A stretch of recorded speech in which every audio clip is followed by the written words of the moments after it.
Calling to order the Caddo Parish regular session meeting for July 22nd, 2021. Roll call, please. Commissioner Hopkins. Present. Commissioner Johnson. Present. Commissioner Jackson. Commissioner Young. Commissioner Burrell.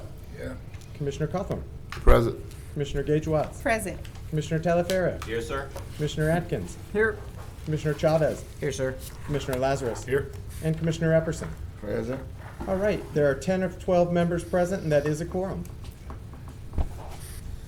Yeah, I would ask that we follow our current protocol for the chamber, and that's everyone that's in the audience will wear a mask unless they're at the podium. So if you don't have a mask, staff has some up here that they can pass to you. Either a mask or a face covering. I'll bring it to you guys.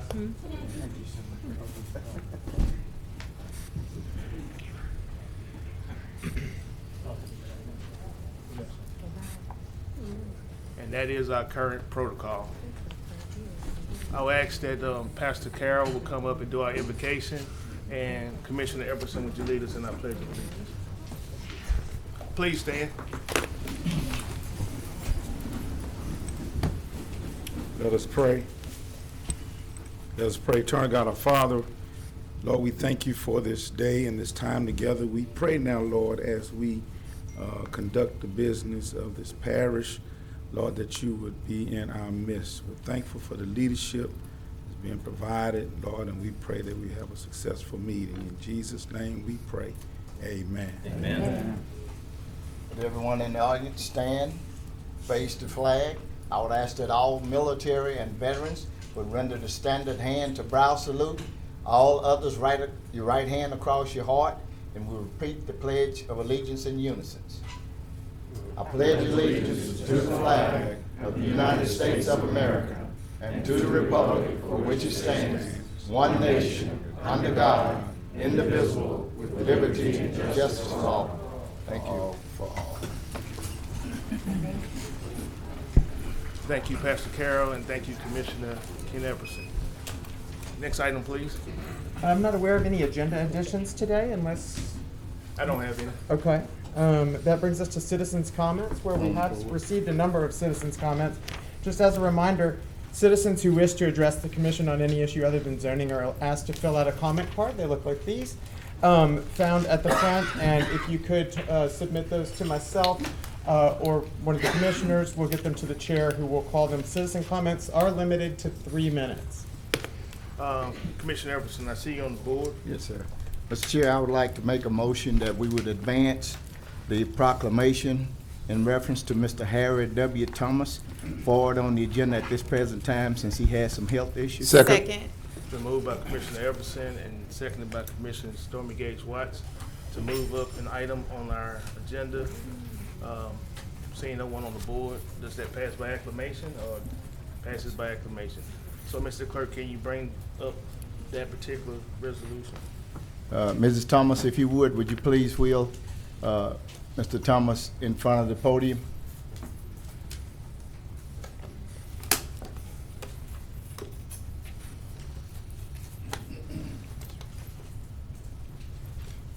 And while they're doing that, can we go ahead and approve this particular resolution? I move for approval of the resolution relative to Mr. Harry W. Thomas. Second. Been moved by Commissioner Epperson, seconded by Commissioner Cawthorn. Let's vote.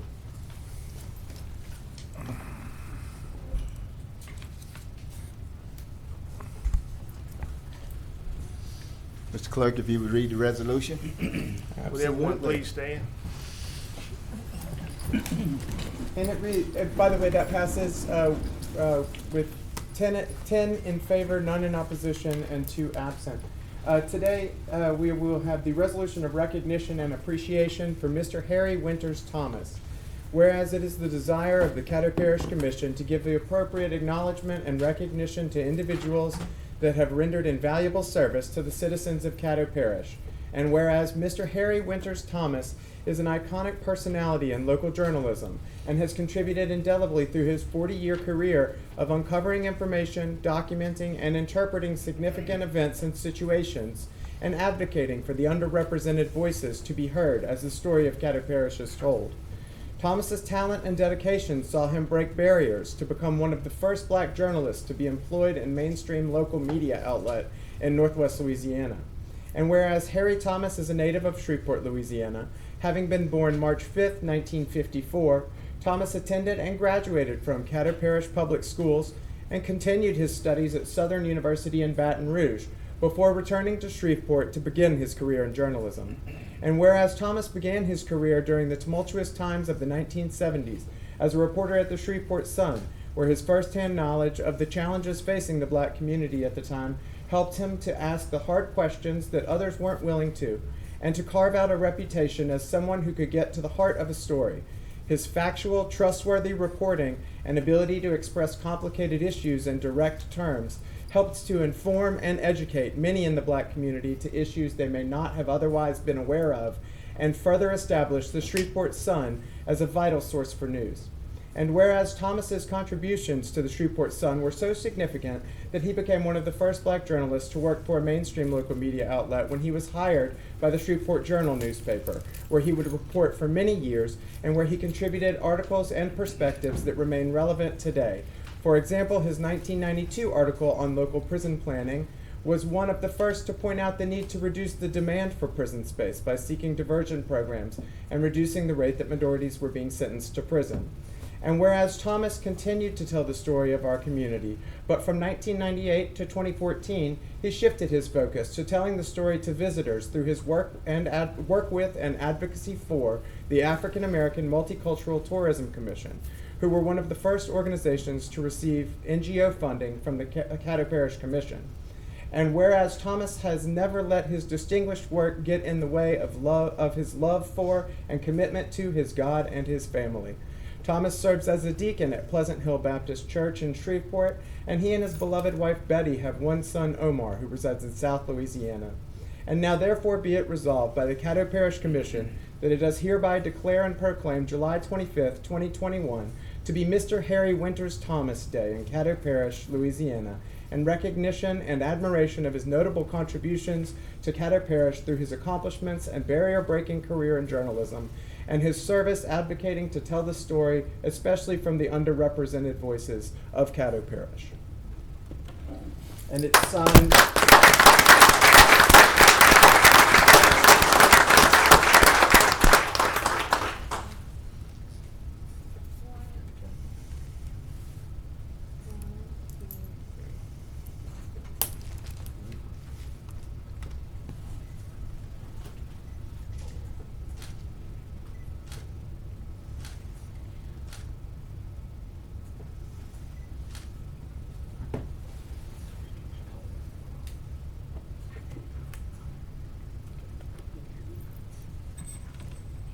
Ladies and gentlemen, you are looking at an icon.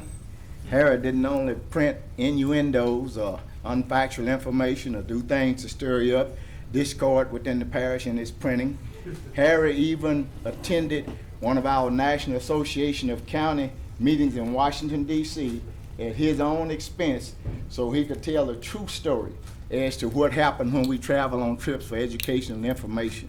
He was one of the first ones at the table with us when we lobbied the Veterans Administration in Washington, D.C. and our congressional delegation when Jim McCrary was the congressman for the 4th District in order to start the wheels in motion to bring the Veteran Cemetery in Caddo Parish. Ladies and gentlemen, Mr. Harry W. Thomas.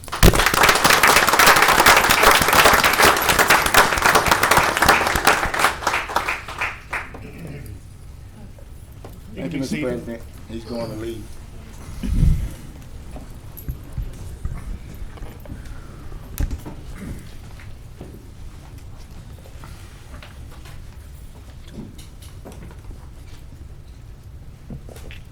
I hate to be a stickler for our protocols and our rules, but we still have some people that are sitting in the audience without masks on, and I will ask that you put them on at this present time. If not, I will ask that you will either go into the overflow room or we might have to get the deputies to come in.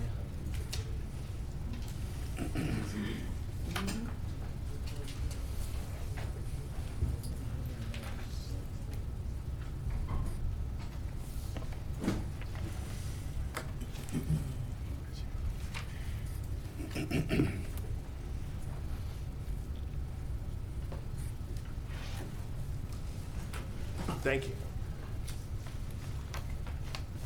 Now we'll have a motion to go back into our regular. So moved. It's been moved by Commissioner Burrell and seconded by Commissioner Storm and Gage Watts to go back into our regular order of our agenda.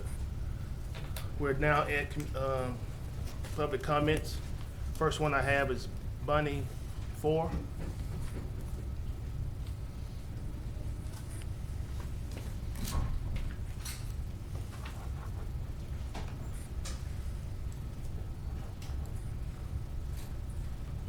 And I would like to remind everyone that you have 3 minutes. The clock is up to your left. Good afternoon. I would like to ask the commission, how many of you have a copy of the Constitution? You cannot answer any questions in public comments. Excuse me. If you don't have a copy of the Constitution, I have one for you. And I suggest that you read it because you're out of order. The first time I spoke to this body, some of you were not even hired then. I reminded this body that you are our employees and you're on our payroll. And you were elected to serve and protect our rights, not dictate what we do.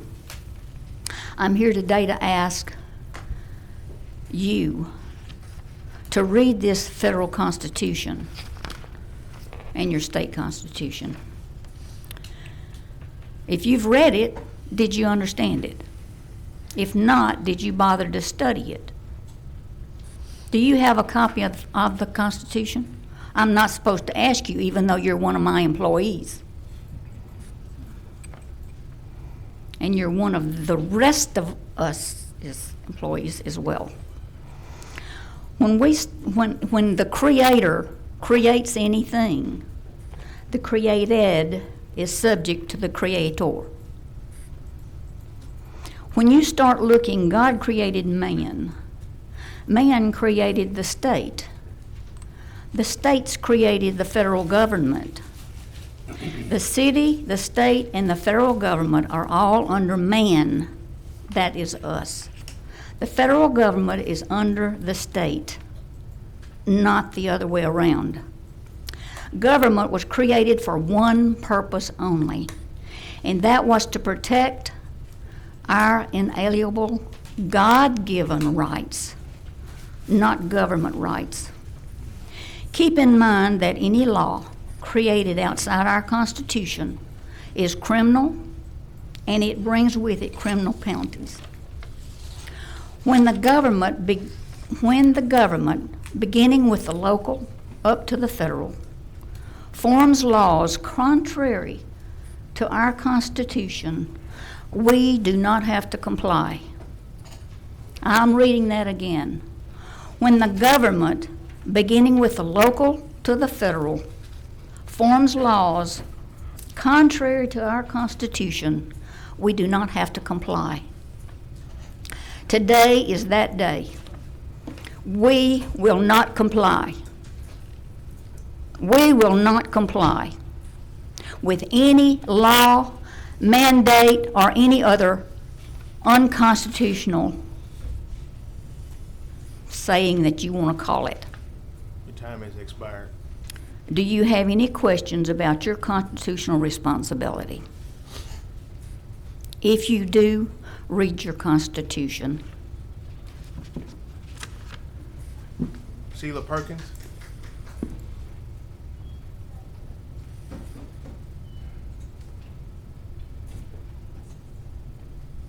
Sheila Perkins.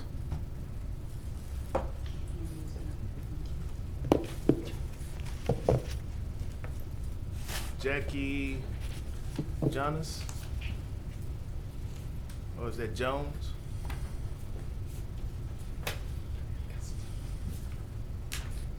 Jackie? Jackie Jones?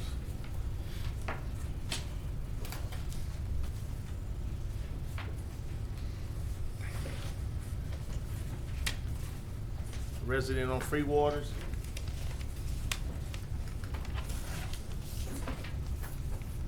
Percy Jones.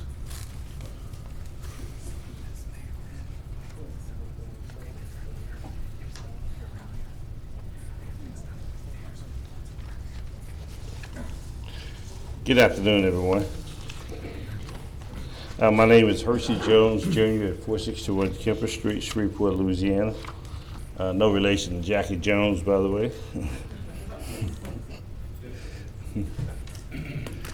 Though we do say all Joneses are related. I'm here briefly to speak in support of ordinance involving it's labeled urban gardening, 14 and 14.1. I've given an outline of our proposal. I represent the Cedar Grove Neighborhood Association. And what you have is a proposal that we submitted to the mayor when he came around and was asking for comments from the public. The Cedar Grove Neighborhood Association has endorsed and support the plan we have. It's a project I've been working on for about 5 years. We presented this to the school board because it's going to take a collaborative effort. There is a scripture in the Bible that, in paraphrasing, says, "Despise thou not small beginnings." Today on your agenda item is a small beginning, but it can grow to be a big project. My family has been in farming since the early 1900s. I know farming.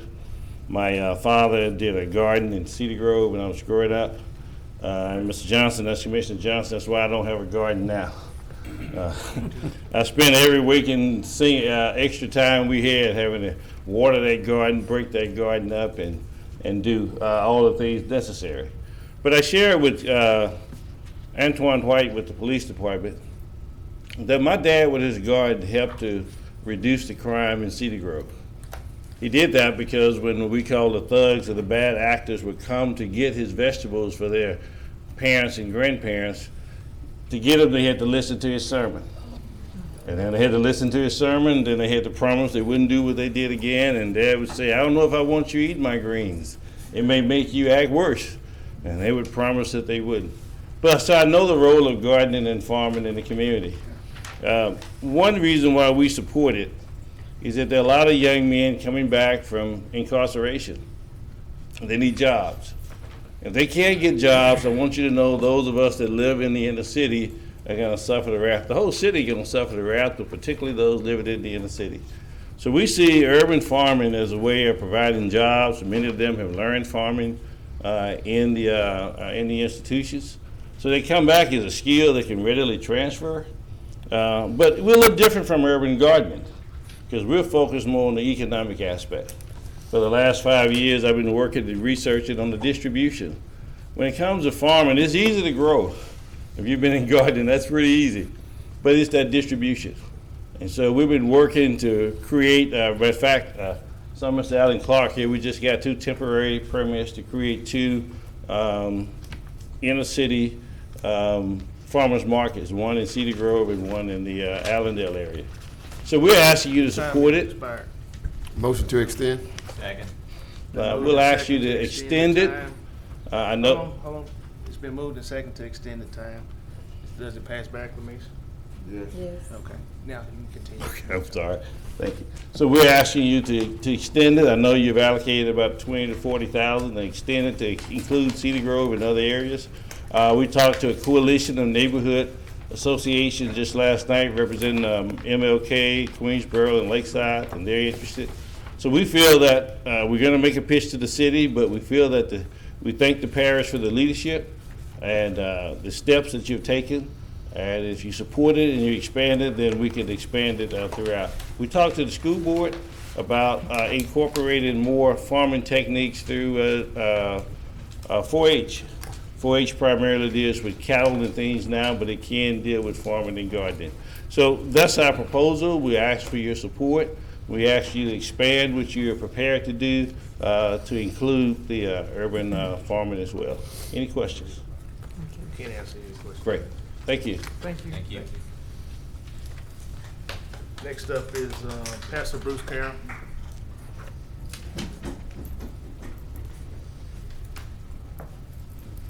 Bruce Carroll, 249 West 84th Street, Shady Grove Church, and also the Antioch Church. I come also, in addition to ditto, some things our fellow brother has shared in regards to urban gardening. We also are in conversation and planning and wanting to also provide a garden on some properties that we have at the Antioch Church and the Shady Grove Church. So in your talking and in your briefing, we're in support of what you're doing. We just ask, could you add more funding in order that we might be able to provide those that garden also in our community. Thank you. Thank you. Next is Lester Smith. Got 2 cards, so talking on 2 different subjects. One subject, okay. Good afternoon. Lester Smith, 4148 Theo Street. I'm here on behalf of the Trail Riders Association, and one in particular, Ghost Riders 318 Ghost Riders Riding Club. We had a trail ride last month, and we came up against a lot of opposition, but with the help of Commissioner Epperson, we got what we needed done, and we had a successful ride. And I just want to do a report as to trail riding is not all bad. It's the people that you allow to do the trail ride. We had our safeguards in place, and everything went perfectly. And 318 is a riding club, African American men and women, and they give back to the community. That's what we do. We give back to the community. We have a list of things that we do in the community. As I speak, we're planning a ride now to stop the violence. Just hadn't picked out an area where we want to ride yet, and we have to get permission. We have to follow the protocol. But we just want to say we did the ride on some land that my family owned, and it's making use of the land that would just be growing up, and to give people something to do with young children and young adults who are not out to just do the negativity that we all of us seem to get painted with that broad brush when it comes to trail riding. And a lot of the guys in trail ride, we have adhered to the rules that you put in place, and look like nothing we do is enough, because there's always stipulations and rule changes. But I just want to say, we ride horses because we like to ride horses. And people have been riding horses in the city and in Parish since I can remember as a little boy, and there's never been a problem until we started to ride. And I understand that there's some negative things that go on in trail riding, but everybody is not a part of the negative. And don't paint us all with that broad brush that you use to say we got a 1% that's acting a clown, and the rest of us are good, law-abiding citizens, want to do the right thing and try to do the right thing. But we get painted with that brush that we're all the same, and we're not.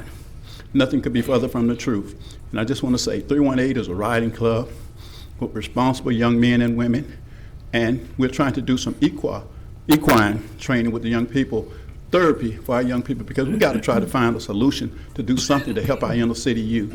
And this is a program that we use to bring kids out. I can't even ride my horse in the park because I don't get to ride, because kids run to the horse and I got to get off the horse to protect the kids from the horse. And I end up being tighter in the park, just going on a leisure ride, me and my horse, than I do when we do trail ride 5 and 10 miles. Because you got to let every kid touch the horse, you got to let every kid ride the horse, you got to let every adult come up and look, oh, how pretty, how this.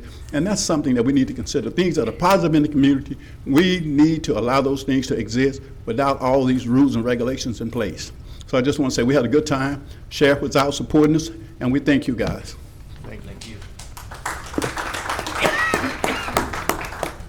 Calipari Kemp.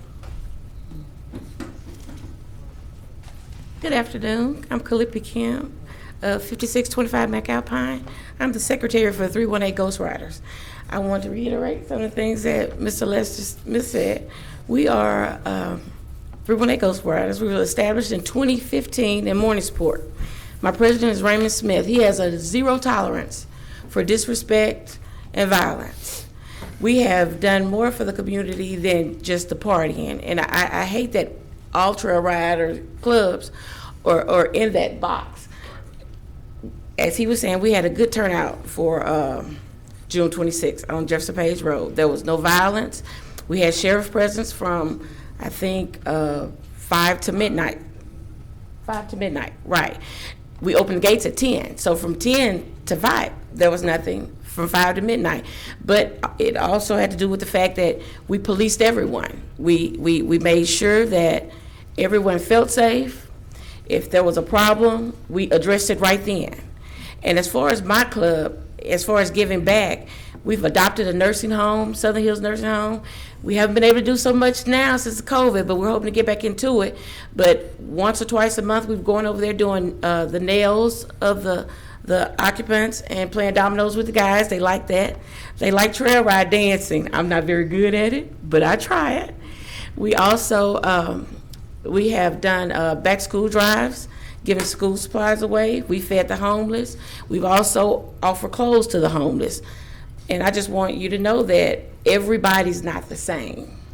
It's all about the group of people that you have. We have a lot of young members, and a lot of them have graduated from high school.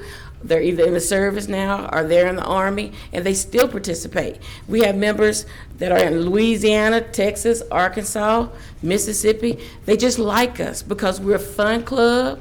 Yes, we have fun. We party, we dance, but we're also about business. And if there's anything that we can do in the community, if you get in touch with me, Lester Smith, my president Raymond Smith, Mr. Epperson, we'll do anything, especially with this violence that's going on, because we're losing too many of our younger kids. And that's why we were talking about doing something with the Stop the Violence. A lot of people like riding horses. I haven't learned how, but we just want them to know that there are more things that you can do other than the violence and other than running the street, that you can have healthy, clean fun and be safe. And we should all be able to feel safe. And so, that's all I want to say. Thank you. I'm not scared. I have a horse. I hope she's pregnant. I have a horse. I'm scared to fall. Thank you. All right, thank you. Again, I will remind all people that are sitting in the audience to put masks on. This is gonna be my last time on that. Then I will ask the deputies to come in to remove you. Not complying to an illegal mandate. Thank you. by the Constitution.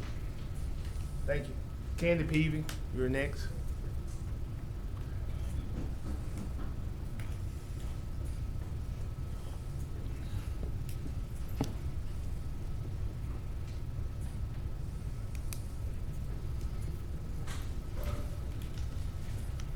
I have a copy of my remarks. May I give them to? Yes.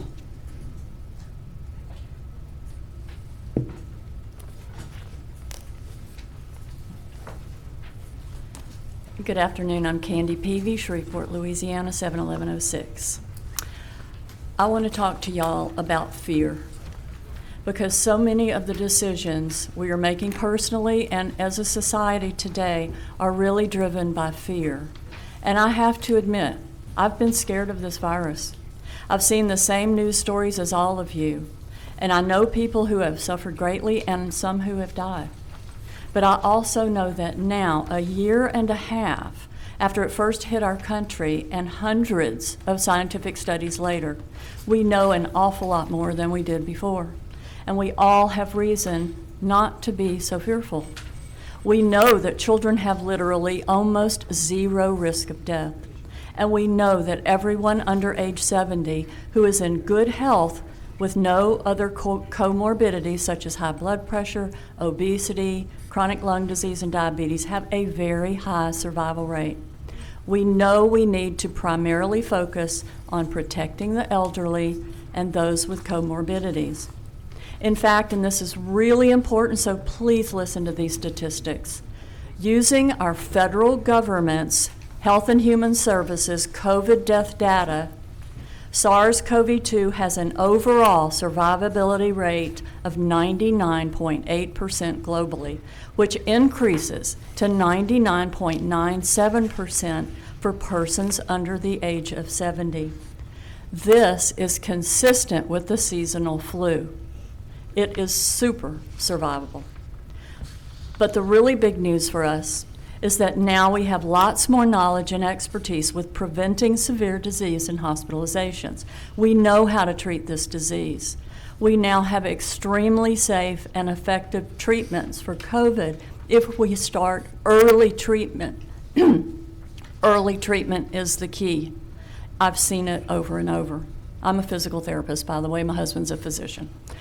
You may not have heard about the successful and effective COVID treatments because our mainstream media and social media censors this information. But I can swear to you, on my sacred honor, life-saving treatments are widely available, especially early. So we don't have to be so afraid of this virus, and that's really key. We don't have to be afraid, and we don't need masks. We don't mask and have never masked for seasonal flu. And remember, I said Health and Human Services stats on this virus are consistent with seasonal flu. So I'd like to leave you today with this statement. It's not the government's job to protect my health. It's the government's job to protect my rights. It's my job to protect my health. When you trade liberty for safety, you end up losing both. I hope what I've said today will encourage all of you to decide not to mandate masks. We truly have nothing to fear but fear itself. Thank you for allowing me to speak. Thank you. Robin Green.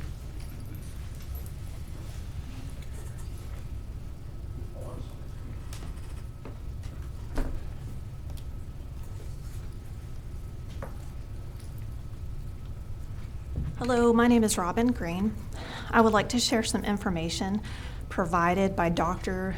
Babek Amin, who is a leading anesthetist in Australia.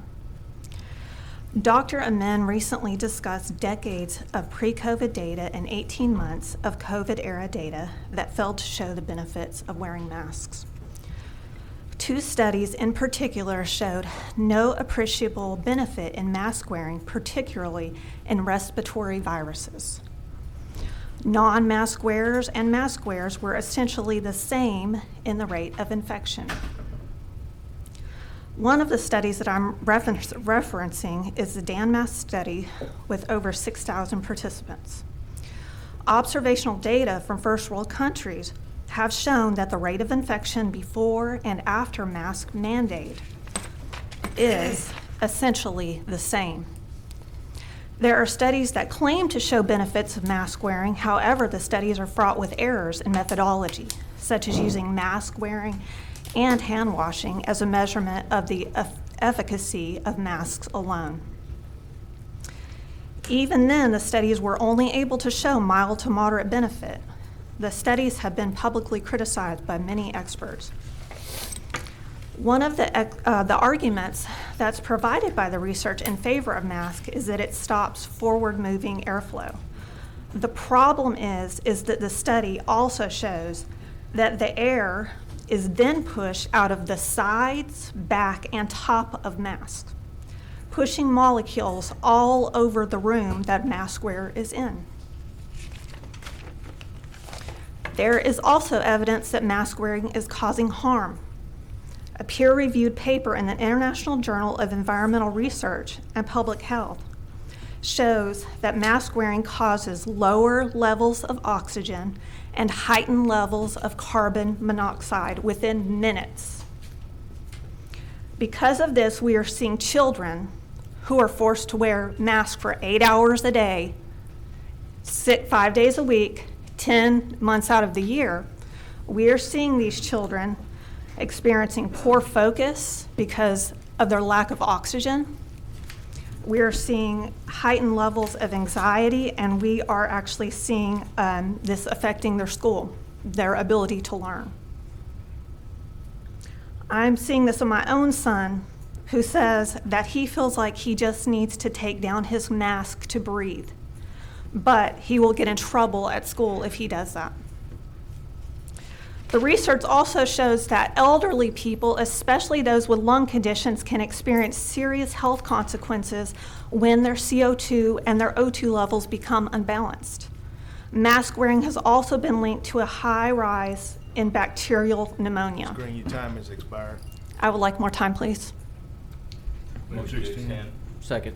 Thank you. It's been moved and second to extend Ms. Green's public comments. Does that pass by acclamation? Vote. No? So we need to vote. Can we put the voting up so we can vote on that? Should be up. We can do acclamation. Want to do acclamation? Everybody? 3 minutes or 2 minutes? 2 minutes? So let's pass by acclamation? Yes. All right. That passes by acclamation. You have 2 additional minutes. It is for these reasons that I would like to ask each of you to vote no on any future mask mandates. I also implore each of you to do your own research and educate others on what the science truly tells us about mask wearing. Thank you. Next is Glenn Moore. Good afternoon, Commissioners. My name is Glenn Moore, 6130 Lando Trees, Shreveport, in the Western Hills and Yarborough subdivision. I'm in direct opposition of mammoth oil doing drilling in my backyard, in my community. It's already been recognized that the drilling is quite noisy. I'm a retired person. I don't want to hear all that noise. I don't want to breathe the dust that comes with it. Also, I have neighbors that live on my block that use well water, and we know that it's not just water that they replace the oil that they bring out of the ground. They also pump a lot of acid into the ground. So I would like the commissioners, especially my District 12 commissioner, to have some say in that company doing that drilling in our neighborhoods. Thank you. Thank you.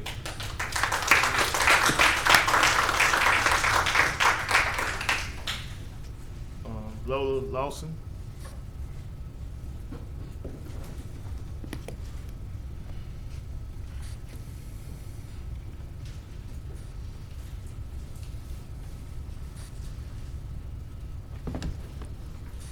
Good afternoon. My name is Lola Lawson. I'm with the Cooper Road Community Committee, and I came to ask you all, would y'all help the community more?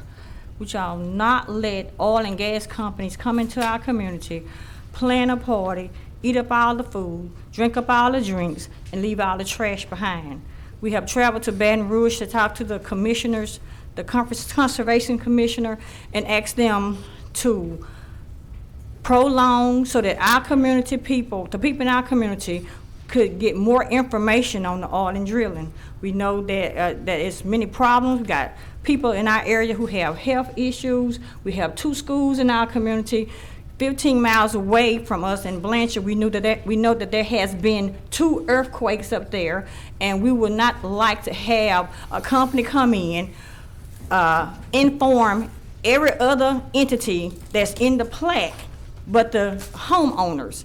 They have got permission from companies that surround the homeowners, but they waited till the last minute to tell the homeowners.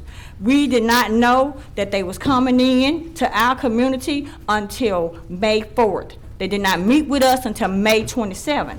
Then we were scrambling now for time to tell them that we do not want to be forced pulled into taking whatever they give us. We also had our concerns out and asked them to come meet with us and talk with us about how they was going to protect the environment, how they was going to protect the kids in the area, how they was going to replace the roads after they put all trucks up and down the roads. Also, I go to church in the rural area that's not too far from the Cooper Road, and they have lines that's running on top of the soil. What if someone runs over it?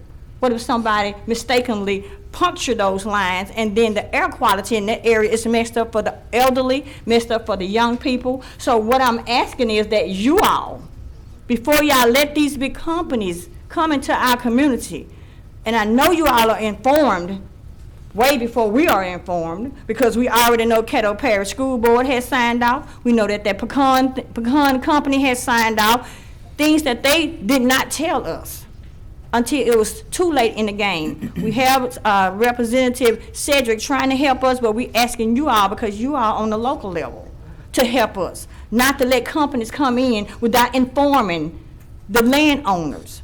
So now we're in a point now where they're trying to force pull us into taking what they want to give us. It's our land. You all tax us every year, so we should have a say in what's going on underneath our land.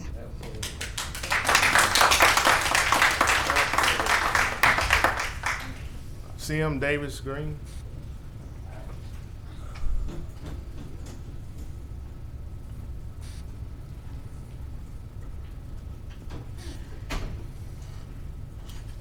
Good evening, Commissioners. Samora Davis-Green, 4020 Parkwood Drive, 71119. I know you're not going to be answering any of my questions, but I just want to put this on your mind and on the minds of the residents and my neighborhood, which is Western Hills, the Yarborough.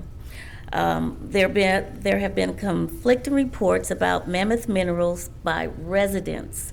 Some residents indicate that Mammoth Minerals have been fair in their representations. However, other residents have stated otherwise. Trying to find out what type of information portal or website has been created by the city to inform residents of their rights as homeowners. My second question or my statement would be, does Mammoth Minerals need a permit from the city of Shreveport to operate, given they, Mammoth Minerals, are a Texas-based company? Texas, Louisiana, they have to have a permit to come in here and do work. And the other point that I want to make is there's a huge potential of adverse consequences as a result of fracking. Accidental release of toxins in the air, creating air pollution, accidental release into the water supply. As you all know, most of us, which are outside of the city limits, have well water. I have well water. I want to keep my well water pure and clean. Adverse impact on the ecosystem, putting our sportsman paradise that we enjoy in jeopardy. Noise pollution, those trucks running up and down Jefferson Page all times of the night. It's not, we don't have that in Providence. I tell you that much. Infrastructure stress from the weight of equipment. Disruption of the soil.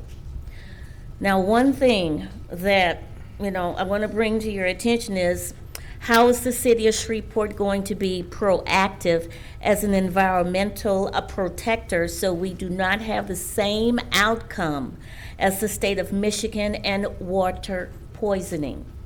Saying that the potential lawsuit triggers could bankrupt the city of Shreveport. And I guarantee you, I will put all of my 401k behind a lawsuit if my well water is damaged.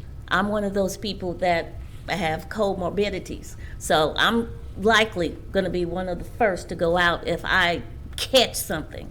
So I just put this on your mind and to let you know I'm in there for the fight with the rest of my homeowner and residents. Thank you. Thank you.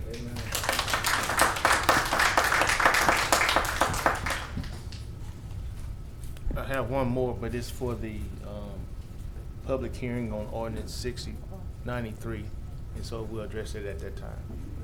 Next item. Next item is going to be visitors. I filled out a card. That's what I just got through talking about. I'm sorry, I couldn't hear you. Okay. You will talk about it when we get to public hearing. There's a particular ordinance that you want to talk about. Okay. Next item. Next item brings us to visitors, where we have several scheduled visitors today. The first visitor, Dr. Martha White, was not able to join us in person, but she did send a report, which has been attached to your agenda, and you should have a printed version of it as well. Would you like me to read that report? Yes, sir. Okay, I'll read that into the record, and again, It is attached on the agenda. Let's see, it says, Commissioners, I appreciate your concern over the COVID-19 surge we are in currently. The numbers are indeed concerning. Masking, whether vaccinated or not, when in a group of people where you cannot social distance is important. Masking if unvaccinated when others are around is crucial. Social distancing and good hand washing, use of hand sanitizer are definite mitigation steps. The most important thing that we need to all focus on is vaccination. Our community needs its members vaccinated. We know that there is a subset of the population that simply will not consider vaccination. This group is not our primary focus. The people we need to focus on are those refusing vaccination who have hesitancy, fear, or concerns. We need to be able to outreach to them as directly as possible. Vaccination will not guarantee you will not get ill, but will protect you from serious illness. It will protect 99% of us from death. Vaccination will also limit the ability for this virus to continue to change and to develop into a new variant with worse outcomes, increased ineffectivity, increased mortality or deaths, and worst case, no protection from the vaccine. This Delta variant is making people sicker and quicker in healthy young people. It is also causing higher infection viral loads, so that unlike the original Alpha strain, we are seeing infected, vaccinated people spreading the infection. What will the next variant do? No one wants to mandate anything. No one wants to continue on the course we are on with this surge. No one wants businesses to have to close, which will lead to even more shuttering of businesses than before because they simply cannot stand another shutdown. Most importantly, nobody wants to have friends and loved ones die. We are seeing younger people affected and younger people hospitalized. To follow will be the death of younger people. The only way we will prevent these negative outcomes is by first and foremost vaccination and all people able to be vaccinated currently. This is not a time for arguing, but to put ourselves, our loved ones, and our community first and take the shot.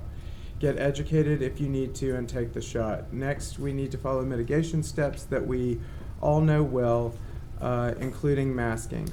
If we do not do these things, we are facing an increasingly worse situation. We are facing new variants, and we are facing the possible return of mandates to protect the community and limit spread. We can institutionalize people to require We can institutionalize people to require tuberculosis treatment, arrest people for knowingly spreading HIV. There are well-tested precedents that allow the health of us all to stand before one person's right. We do not need, nor should we require the government to make us do the right thing just because it is uncomfortable for us. We know what works. We know what to do. We have done it before. Let's work together and shut down this surge. I'm including some graphs which will show you where we have been to where we are now in regards of case numbers, hospitalizations, and ventilated patients. The change in just a couple of weeks is shocking, and I hope that you all will take notice. Sincerely, Martha White, Dr. Martha White. And then she has several pages of graphs that are attached.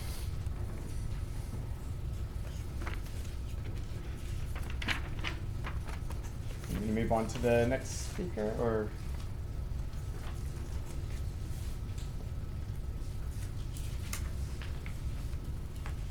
Yes. Next visitor? Okay.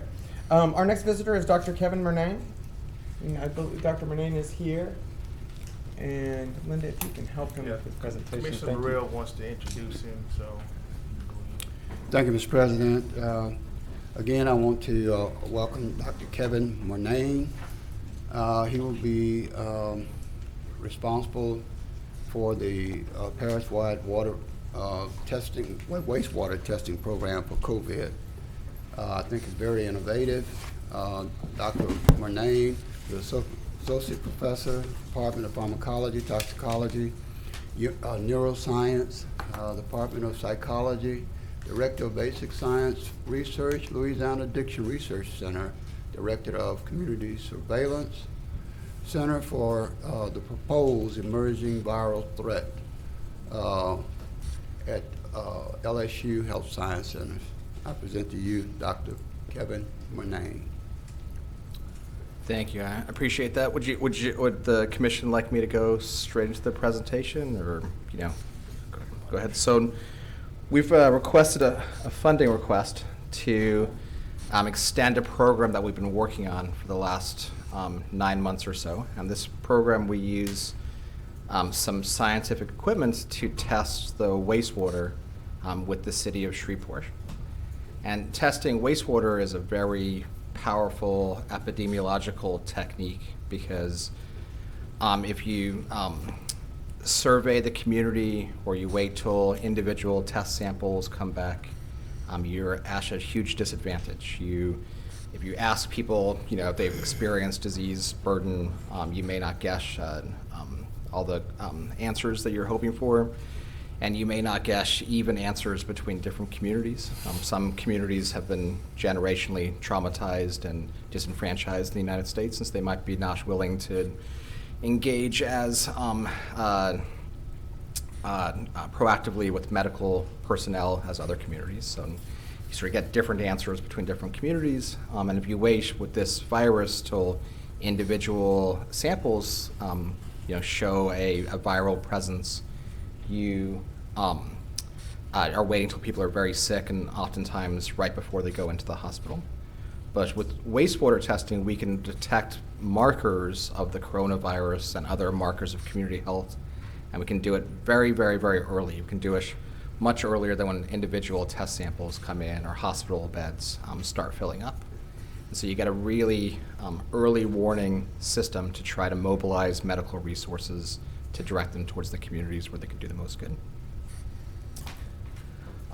So we've been developing this program with the city of Shreveport and the water department. And Shreveport's a pretty ideal place to do this because Shreveport's a large enough metro that there's a lot of diverse neighborhoods that need differential protection. But it's a small enough metro that someone like me has the opportunity to come present to the Parish Commission, which wouldn't necessarily be true in Dallas or Atlanta or large metro areas like that. And we're able to deploy technology. This is an example of technologies that are called auto samplers. You can deploy them at the wastewater treatment plants, you can deploy them at manholes, and you can detect these markers of viral load across the different neighborhoods of Shreveport and the different and the Caddo Parish and the different communities that feed into those systems. So you can get a very fine-grained assessment of where the disease is prevalent. We support this wastewater, just like with our individual testing, from what's called the Emerging Viral Threat Laboratory at LSU, which has been doing a lot of work for the last years. We ramped it up. We ramped that up very, very early in the pandemic and got it online. And since then, we've done almost 400,000 tests in Louisiana. We're responsible for about 25% of all the tests that are conducted in North Louisiana. We've administered almost 100,000 vaccines at this point, and we've done more than 60% of the sequencing work to identify the different variants that are emerging across the state. And they backstop these wastewater tests just like they backstop the individual test samples. We've tried to come up with a good sampling plan that balances equity and justice across the communities of Shreveport and the parish. And so there's many different sites we could test from, so we could eventually build this program to test from every site. But as we built the program up, we had to select a specific set of sites to choose from. Can't tell you today which sites those are to protect the privacy of the people that live in those communities, so we've anonymized which communities we test from, but it's amongst these sorts of sets of sites that we test. But I can tell you a little bit about the communities. They represent about 13 to 25,000 people in each testing site. They are, include people of various socioeconomics, with one site being predominantly African American, one site being a little bit more majority European American, and one site being a mixture between the two. It's a pretty well balanced set of people in terms of income and their marriage status, the percent Hispanic individuals that live in that area. But community 1 is basically in the middle, and community 3 would be the most resourced neighborhood, and community 2 would be the most under-resourced neighborhood. And so when you're thinking about these data, you can think about it in those ways. And that's having justice and equity is really, really important, especially with this virus, because this virus has not affected every community to the same extent. The numbers have evened out to some degree, but there was a point when 70, almost 80% of hospitalized patients were African American. Those 80% plus are receiving critical care are African American, and 70% of the individuals that died from the virus are African American. And this is in a state where 30 to 35% of the population is African American. So this virus is not borne equally by every community, nor are the consequences of this virus borne equally by every community. So we have to make sure we target these interventions where the most need is. And so just some example of this program, we've tested the wastewater over the course of the last wave of the COVID pandemic. So y'all probably very well aware that COVID pandemic has come in 3 waves so far. So there's the early wave that happened around February and March. That was actually the lightest in terms of the number of cases, the amount of hospitalizations. But that was the wave where we initially shut down the state and started all these social distancing measures. Then we had 2 larger and deeper and more deadly waves that have happened since then. And every indicator suggests that we're going into a 4th wave that's probably going to be significantly worse than either of these, any of these 3 waves. And so we tested the wastewater over the course of this 3rd wave to try to get an assessment of whether this can be effective as a public health intervention tool. Dr. Murnane, Yes, you're pretty much out of time. How long would your presentation? I can speed it up. So this is maybe, is it okay if I went about a minute or 2 longer? Okay. All right, I'll go a little faster. So here's the data from Caddo Parish over that 3rd wave. So you can see a large uptick in the virus load from the publicly available data. This is the data from the wastewater from the well-resourced community that we tested. And you can see the virus does show up earlier in the wastewater samples than in the individual test samples, and declines in those samples. And so that allows us to mobilize these public health interventions a little bit faster. But it's not a perfect alignment. This particular community had another spike, like a sub-spike within that, and that would be largely ignored if you didn't have this data from each individual community. Likewise, in these 2 communities, there was a very, very large spike that was even earlier than on the parish level. And if we had known that at the time, we could have directed resources into these communities to try to help these communities specifically, so we can really tailor it to the needs of those communities. I'll just skip ahead. The coronavirus also has an impact on our mental health, and that is also not equally distributed amongst different communities. And people making under $40,000 a year as a household income report much higher mental health burdens as a consequence of all the shutdowns and the existential threat of the virus and all the fear and anxiety related to the virus. And so that also results in increases in substance use in these neighborhoods. And so we've been doing work with the North Louisiana Crime Lab to test the wastewater for drugs of abuse and for medical drugs. And so you can see here, this is data showing antidepressant use. And you see a very, very large increase in the level of use of antidepressants as this coronavirus pandemic continued. Likewise, we saw a very large increase in methamphetamine use in these communities as the coronavirus continued on. So we're going to direct resources into these neighborhoods based on the specific data that we can get, so we can make evidence-based decisions in those communities. So I'll just skip through this and just thank y'all. I can tell y'all more about how we want to intervene to address the needs in these communities based on these data. But I'll just stop there and thank y'all for the time to present. We have some commissioners that want to ask you a question. Yeah. Commissioner Atkins. Thank you, Dr. Murnane. Interesting presentation. Thank you for sharing with us.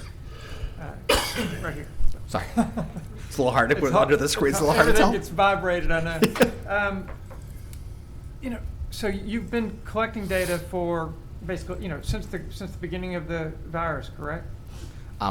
So around September, we started really ramping up our efforts to use this. And the funding that we're considering will be to continue this testing?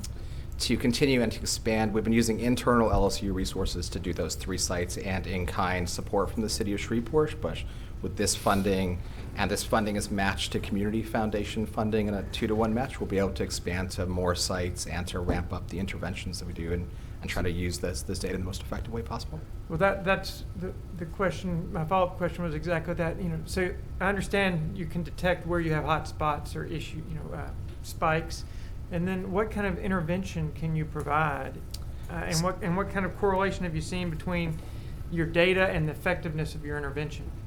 So we are, so if we say a hotspot of virus, we're going to increase our recruitment to individual testing. We're also going to send in mobile strike teams. We have these really nice vans that we use, and we send them out to communities to meet people where they are if they can't travel to the center to get testing or vaccinations.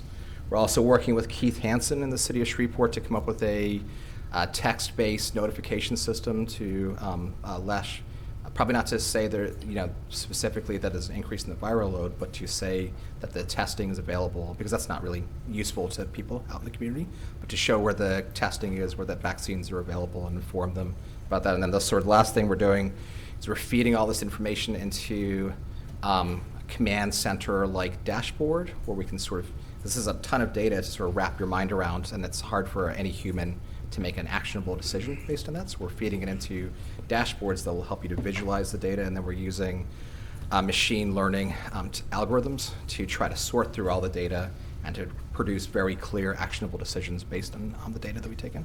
And is this science ahead of other places in the country? Is this cutting edge, or are we following along a trend that's across the country?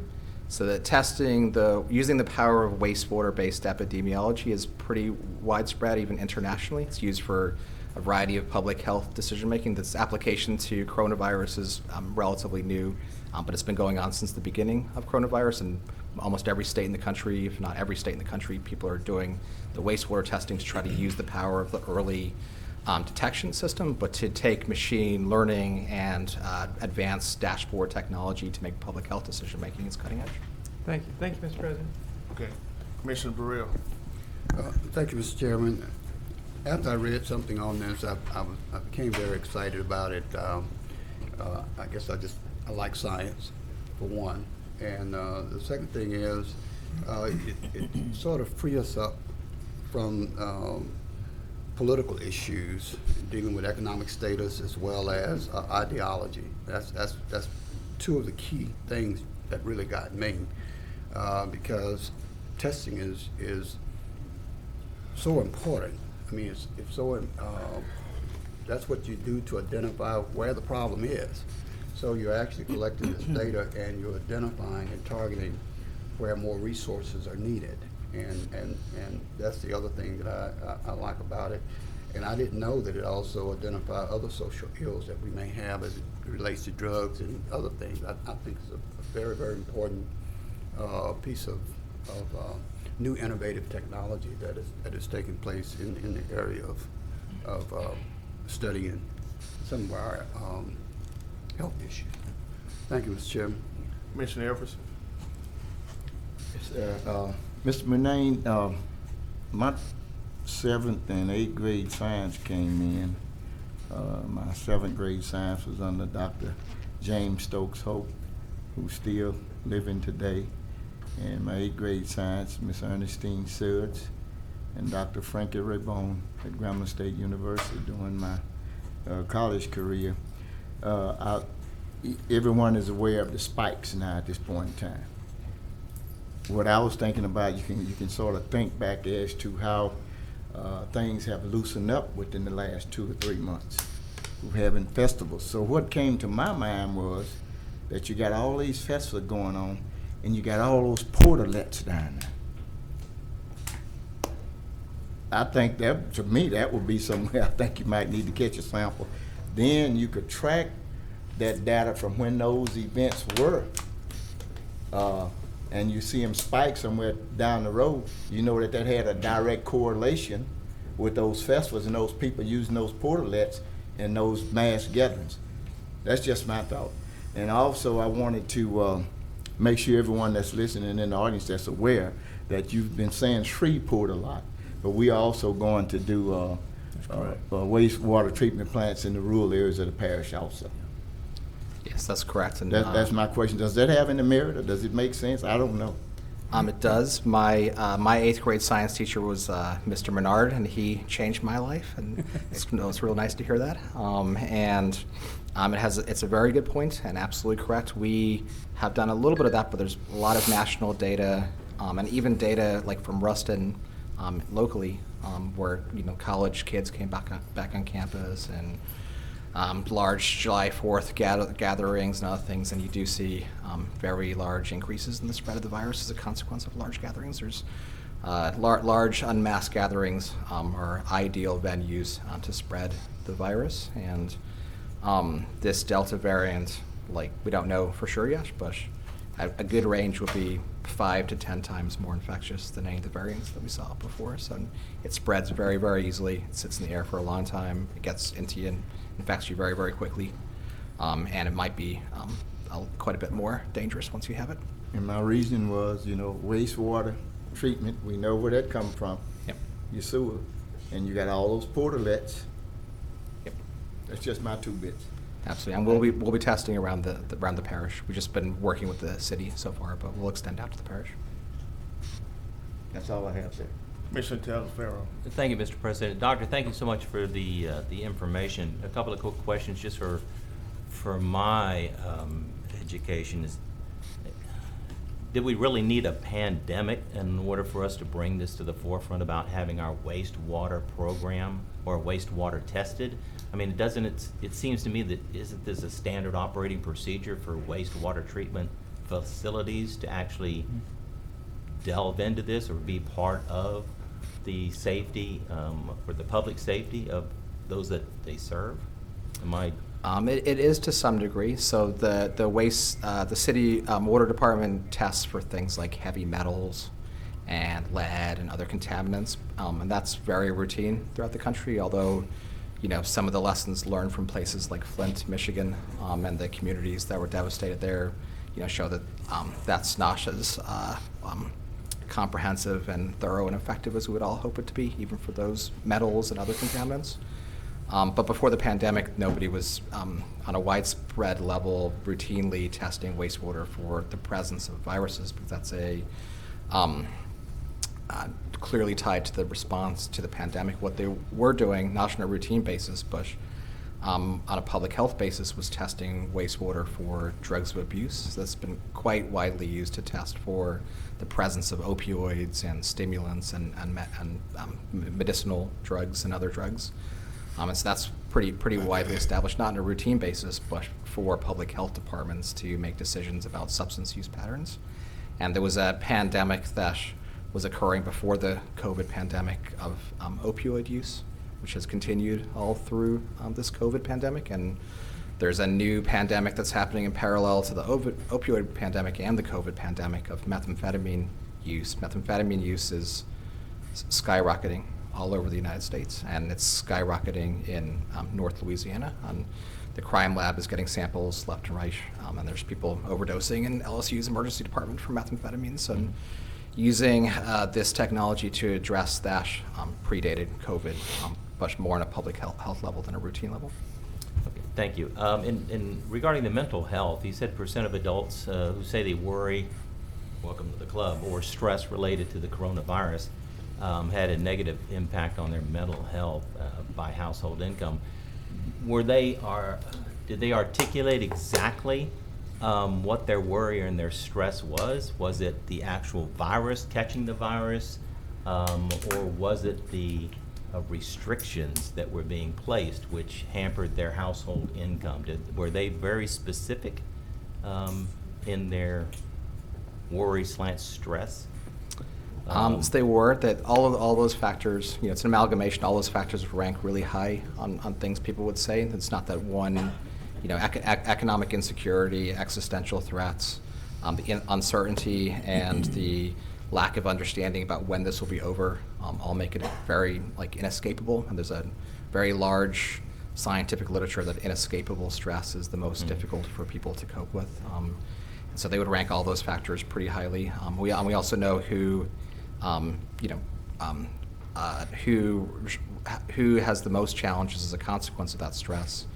And it's people who don't have the resources of other households, particularly if it's single-family households that may not have the ability to maintain their children without going to work. The young are particularly vulnerable because they don't have the life experiences to contextualize this the way people who have been around, like me, that are really old and been around for a little bit longer. People who are from African American communities, and particularly people from Hispanic American communities, seem to have a lot of challenges around the impact of this because of all these different factors. Mm-hmm. And folks who are required to care for adults that are caregivers for adults, if it's a father with Parkinson's disease or a sister with Down syndrome or other adult caregivers, that creates a whole spectrum of intense challenges that make this very difficult to deal with. Thank you, sir. Thank you, Mr. President. Thank you for the report, and we'll consider it when we come to it. So, thank you. I very much appreciate it. All right. Next item. Next item is another speaker, Mr. Patrick Corres from the Communications Director with the Louisiana Department of Natural Resources.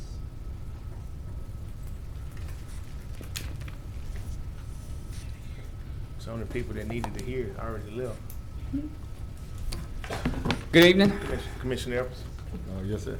Mr. Chairman, I wanted to ask if there was anyone left in the audience that had concerns with the oil and gas. I see a couple. Okay. All right, if you do, we have some handouts. And Ms. Montgomery, if you would, you have some extras, if they would come up in an orderly manner, and you could give them a copy of that handout. Thank you, sir. And if you know any of the persons that left, you could get some extra copies to get to them also, if you would, please. Thank you, sir. Go ahead, sir. Yes, sir.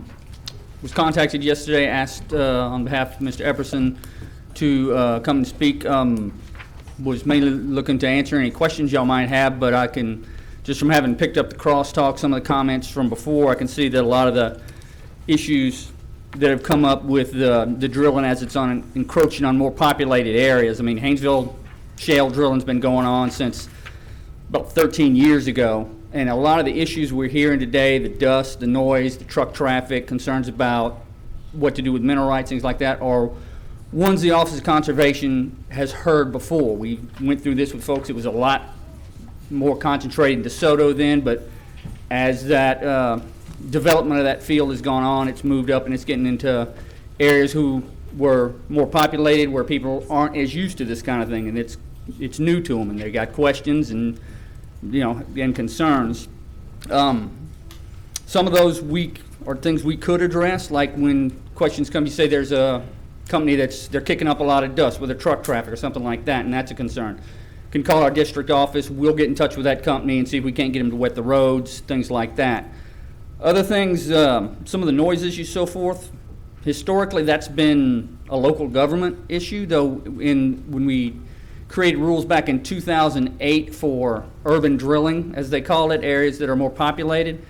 That was somewhat addressed, and it may be time, and it's certainly the message I'm going to bring back to the commissioner, it may be time to readdress some of those, because in those days, the laterals on these big horizontal wells they're drilling, 5,000 feet, done in about a week. Now you're getting much longer, takes longer time. Some of these engines are running 24/7. Maybe time to look at the rules as they were made then and see if we can adapt them for what people are dealing with now. When it comes to concerns about folks' mineral leases and mineral rights, that's one. State law treats mineral agreements as private transactions between the mineral owner and the operator. We can't get involved in that. We can't advise on that. We can't have any connection with it. But the best advice we can give is for folks who are looking at that, get an attorney really familiar with oil and gas law to protect your interests, because that's one we can't intervene on. The only way we deal with mineral rights is when a well is proposed, what they call a drilling unit, which is basically based on what the geology underlying that well is. You try to figure out, okay, whose property is going to be drained by that well, and make sure that they're all given proper notice so that they get a seat at the table when it comes time to say, okay, if they want to say, I think I should have a bigger part of that unit or a smaller one, whichever case may be. When it comes to some of the concerns I've heard about releases of gas or any of the any sort of chemicals or hydrocarbons or anything, contamination you might see. We do try to do a lot with our requirements, our rules, our engineering, the permits they get to ensure that they handle these substances safely, whether it's the fracking fluids going down and coming back up or the gas they eventually come back up. We've got pretty strong rules on how many strings of pipe they have to have down there, how far it's got to be cemented, that it's got to be cemented all the way through any place where it's an underground source of drinking water to protect against contamination.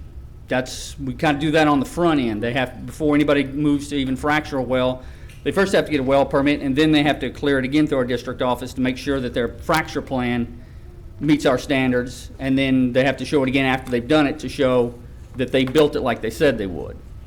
In the meantime, if any citizen does have a concern, they think there has been a release. If it's something like a contamination issue, state police is probably your first ones. They are the first responders on that, and we'll get the word, but they are the ones equipped and set up to respond first if you have a big release, a blowout, anything like that.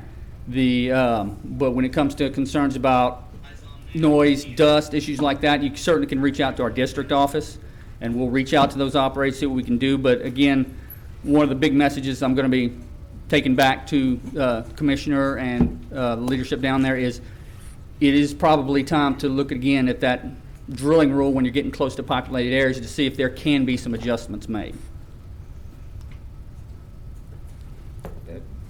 That's it? That's That's your presentation? here to answer any questions you have. Okay. Commissioner Atkins. Thank you, Mr. President. I was just going to thank Commissioner Epperson for putting this list of issues together. I think it's a nice summary of issues. We're seeing these issues across our community. It's not relegated to any particular demographic area. It's a function of where the gas is located. And as a commissioner in the southern part of the parish, we're very close to DeSoto Parish, where the Haynesville Shale initial discovery was made. Those rigs have migrated up.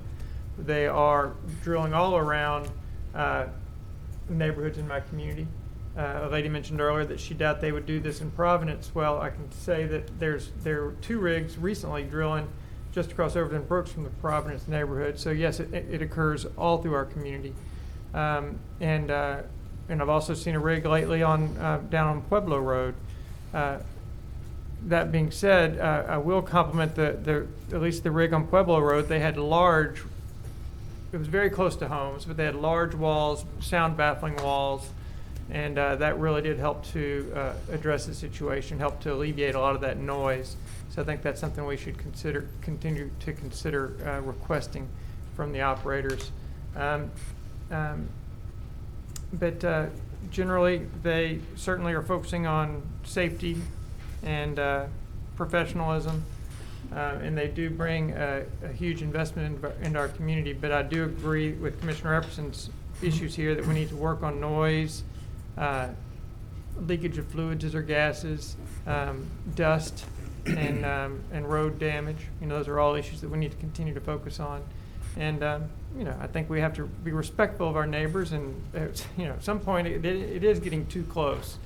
And I liked your suggestion that maybe the Conservation Department take another look at, now that we're getting into the, we're pushing up against the urban areas, how close is too close, and take another look at that and make a recommendation to it wouldn't be to us, but to your governing body about that. Yes, sir. So thank you, Mr. President. Commissioner Epperson. Okay, just want to bring everybody a little history. This isn't an issue that just come up initially. I was here when Haynesville Shale came into play. Some of our colleagues, the National Association of County Officials, with the Barnett Shale out in Tarrant County. We traveled out there and we got information from them. We saw things that they had in place. There were things that we expected at that particular time that we could try to put in place here since it was new. However, if you notice the process, and I signed my lease in 2007. And if you look at this, this is a hell of a scary document, which doesn't say a whole lot, but it means a lot in technical terms to the oil and gas people. But it's probably highly intimidating to the average person on your lease. So of course we know that's it. That's nothing we can do. But of course we got to go to what DNR and Baton Rouge, wherever the permitting process in place. I want to go over just a few things that I put on the table. There have been more, and I realize that they all not and should be addressed locally. And whatever I have out here is for the entire parish, because I was here with the inception of it. A lot of rules that's in place now, we put them in place with that commission back there in 2007 when the Haynesville shale was hot. So it is time that we evaluate and look over anything that's been in place for a period of time. Few things that I'm putting on the table now. Drilling companies shall hold public meetings with residents of areas surrounding the proposed drilling site prior to commencing operations, which you heard the young lady state. Just an idea of, you know, just being a good neighbor. Lower the current noise decibels. Of course, at this point in time, when we initially started with the Haynesville shale, it was primarily in the rural areas, large parcels of land, and of course the leasing bonuses were substantially large also, up in the 20s of thousands of dollars per mineral acre. Now you're into the small areas of high density residential areas. You might have a lot, it's often between 500 to up to 2,000, and a lot 25% of a mineral acre, that's 25% of 1,000 or 2,000. So people can get caught in those catch situations. Contact information of drilling company and disclosure of negative issues which could arise during the drilling process shall be disclosed in this document here at the time they come out and run everybody down, knocking on their doors on weekends, getting them to sign these leases. And of course, once they hit that 50% mark, that's it. You know what I mean? Don't have to worry about nobody else. Yes. But this is the document that the drilling company that's going to operate, that information should be put into this document.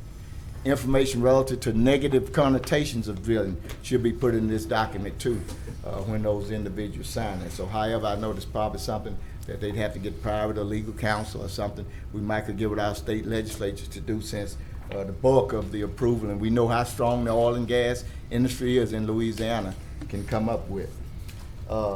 Drilling locations shall erect noise or sound suppression devices, walls or baffles, irrespective to where you are. That ought to be a given. I can show you a well that they did drill on West 70th and Waterwood in Greenwood Heights, right on the corner by a railroad track, no homes whatsoever, and probably about a 25 or 30-foot baffle wall built up around it. But they are a block and a half from high-density neighborhoods in the city, and nothing around. Mm-hmm. And most of the time, when you call a contact, they just try to run out the clock. Well, we only going to be 3 or 4 more days. You know what I mean? But they don't do it everywhere. There have been places within the parish where they have put residents up in hotels during the noise. I don't know how many of you have heard of fracking when they're fracking, but it sounds like a jet engine.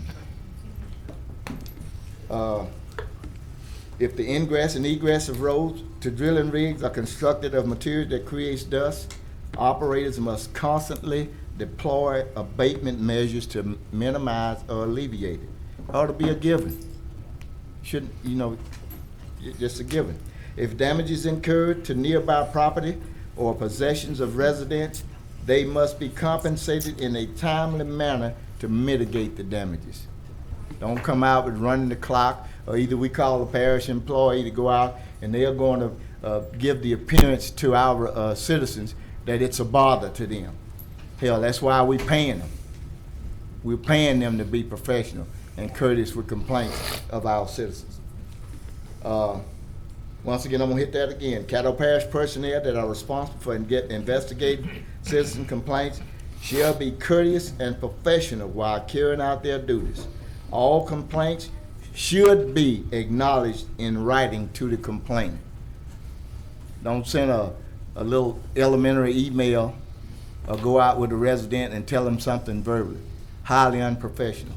All of you know how long I've been down here how I advocate on behalf of our employees, but if they don't perform and don't feel like performing, they need to go somewhere else, plain and simple.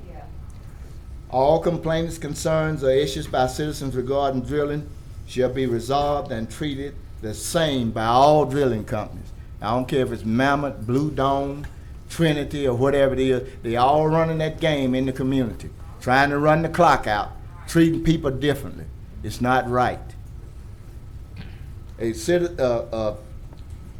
Irrespective to the location of that citizen's property, the size of that citizen's property, their social or economic status, everyone should be treated the same. I realize these are just a handful of issues. I've got numerous amounts since we had a news interview last Sunday on it, and they're valid. And this isn't anything just now. This has been going on for months. I have met in the community with residents and with drilling companies, but it appears as though all everybody want to do is kick the can down the road, put those holes in the ground, make that money, and it's all over. So staff and sir, I'll be getting with you with more information. If you would, Ms. Montgomery, would you give the gentleman a copy of this? But it's just a smattering, okay? Yes, sir. And I realize there are things that's not in your realm. But we can certainly take a look at the ones that are. Consideration. We can all work together and find out, so we can let the citizens know something and quit running out the clock and blowing them off like Yes, there sir. isn't anything that we can do. Thank you. Commissioner Burrell. Thank you, Mr. Chairman. I just wanted to make a couple comments on this. Given the fact that I've had the opportunity to work in city government as well, from the city side as well as the state side, now the parish side, this issue has been a long-running issue over my 20-year career, a little over 20-year career. But I know from the city standpoint, we used to have very strong and stringent noise ordinances that they would have to abide by, even the oil companies. I don't know if that has changed. Just now, becoming a part of the Caddo Commission, I don't know if the commission has noise ordinance. I know the city does. But one of the things that is happening is that they are going right outside the urban centers, or should I say the populated area, and directional drilling. And they can go up to a mile, I believe, or half a mile. Oh, they can go more than a mile, sir. Okay, and that's the reason I was concerned about them getting right outside the city limits, like in Western Hills. I'm very familiar with that because that's where my council district and my legislative district was, and we had issues over there with loud noises and trucks and all that type of thing. But with the directional drilling, they could get right outside the city limits and did not have to conform to the city noise ordinances. And at the time, I wasn't in the parish, so I wasn't that familiar with that. But I think that's something we need to look at, to relook at those laws. And if we have those noise laws for the parish, then maybe we need to strengthen them from that standpoint. Thank you, Mr. Chair. Commissioner Teleferro. Thank you, Mr. President. I'm very, very supportive of Commissioner Epperson's list. I strongly encourage us not to make it a wish list, but an action list. These residents deserve to have our utmost attention to their quality of life. And my concern right now is that what are our options to protect and address the current drilling operations regarding the noise, the dust? In other words, what can we do, or what can you do to help expedite those concerns that are already taking place, that are already playing havoc on the quality of life for those citizens directly associated with the wells that are currently producing? Within the rules, if they're outside of what's currently listed as considered these urban zones, we don't have strong authority over noise, dust, that sort of thing. However, when our agents do reach out to an operator and say, this is a problem, this is something you need to sort out, they generally do try to abide by what we ask of them. In the case of the rules that were made when you're within those urban zones as they were designated, that is law. That is a commissioner's rule. Outside of that, it's not, though, they do not tend to ignore our suggestions. That's why we do invite, if citizens do have a concern, get in touch with the district office, let them know what's going on. We'll reach out to that company. They do kind of have to pay attention to us, even if it's not a specific rule. And so what's your, excuse me, what's your opinion on, what I hear a lot of from our constituents is the lack of courtesy, communication, cooperation. Going forward, what would your suggestions be to help facilitate better communication before to kind of head off a lot of this stuff that's already happening? Reaching out through us is probably my first suggestion, because it's our jobs to listen and to try to represent the interest of the people and see what can be done. So that was what I say. Reach out to us first. You can reach out to the company too if you feel like it's not getting anywhere. Then we are an option, either through the district office or down in Baton Rouge. We're going to hear you and we're going to see what we can do. If it's within our powers to do something, we will do that thing. If it's something where the best we can do for right now is make a strong suggestion, we'll do that too. And can we, along with the action list here, maybe a lot of residents, a lot of signers don't have any clue how to get in touch with you, that you're the champion, you're their voice, you're their advocate. Maybe it's something that we should put in writing that they actually attach to the agreement that says if you have any questions and so forth going forward, that here's your contact people, here's your liaison. Which agreement, sir? I'm sorry? I want to attach to what, sir? I mean, as far as a document goes. I mean, as far as yeah. what Mr. Jefferson's put out, absolutely, you can put our contract. contact information. Yeah, everybody signs their contract, their lease, their how much, whatever, the percentage and so forth and so on. And maybe your contact information should be part of that package. Oh, if you're talking about a lease, we don't have any authority. That's when you're talking about what's required to be in a mineral lease. That's above our pay grade. That's going to be the legislature if you want to mandate that something be in there. Okay. All righty. Good enough. Thank you. Sorry. Commissioner Chavez. Thank you, President. Patrick, thanks for coming down. I know you said you can't do a lot from your office on the dust and the noise. We do have the director from the MPC here, and I have a similar situation going on in Southern Hills where an entity wanted to get something rezoned to be industrial. I don't know what would be more industrial than an oil rig, but within the 5-mile buffer of the MPC zone, and I know the UDC like it or hate it, there are some people when they don't like it up until the oil rig is in their backyard making the noise. But how does this fall, and Alan, you may have to come up here, how does this fall under play when the MPC, when this is zoned within the MPC district in a neighborhood, and we have an industrial application for a residential zone neighborhood? How do they skirt that when we're within city limits of the UDC in the 5-mile buffer? Thank you, Al, for coming down. And Patrick, like I said, thank you for coming down. I know this may not be what you can affect, but I know it is what he can affect.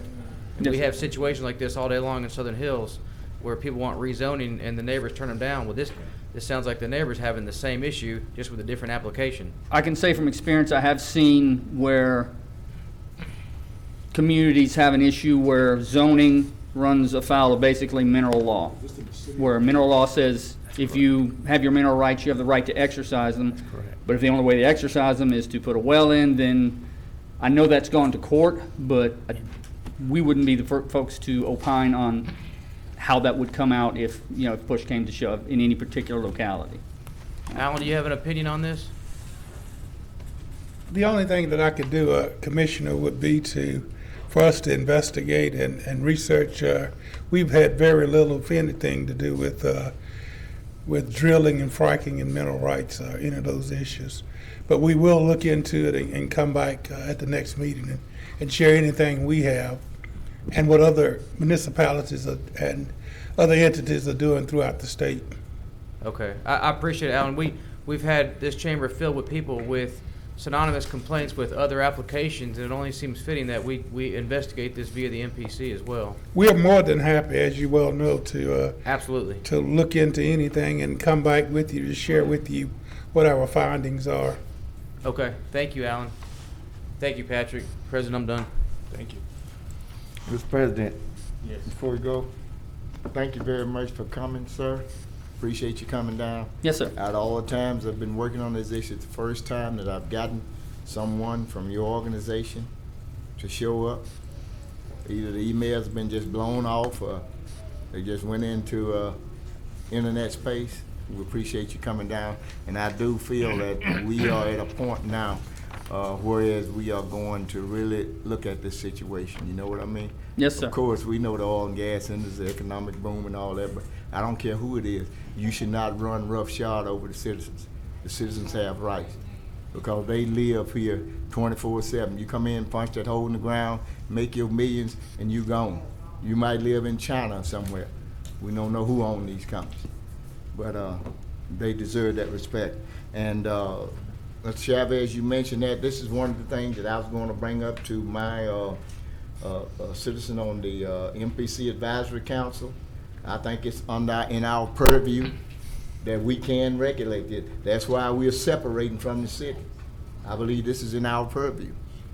And just like they took it to the states to get us separated with this new zoning option, rural versus the city, I think we should do the same thing with our state legislators to get this legislation changed. And before we leave, I just want to let you hear at my house during Christmas of 2018, and I'm a half a mile from that drilling rig all night long.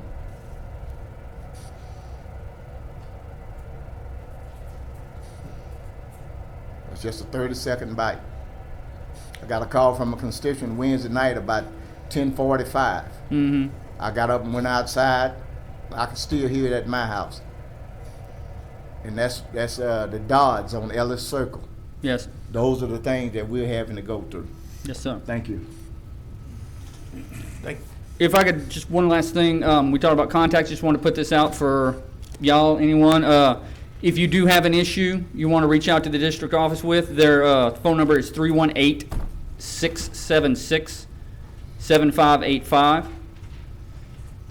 You can also reach me. My desk number is 225-342-0510 down in Baton Rouge.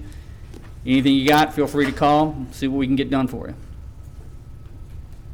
Thank you. Thank you. Next item. It's going to be adopt regular session minutes, and you do have some regular session minutes attached from your June 17th meeting. Moved by Commissioner Stormy Gage White, seconded by Commissioner Burrell. Seeing no one on the board, let's vote.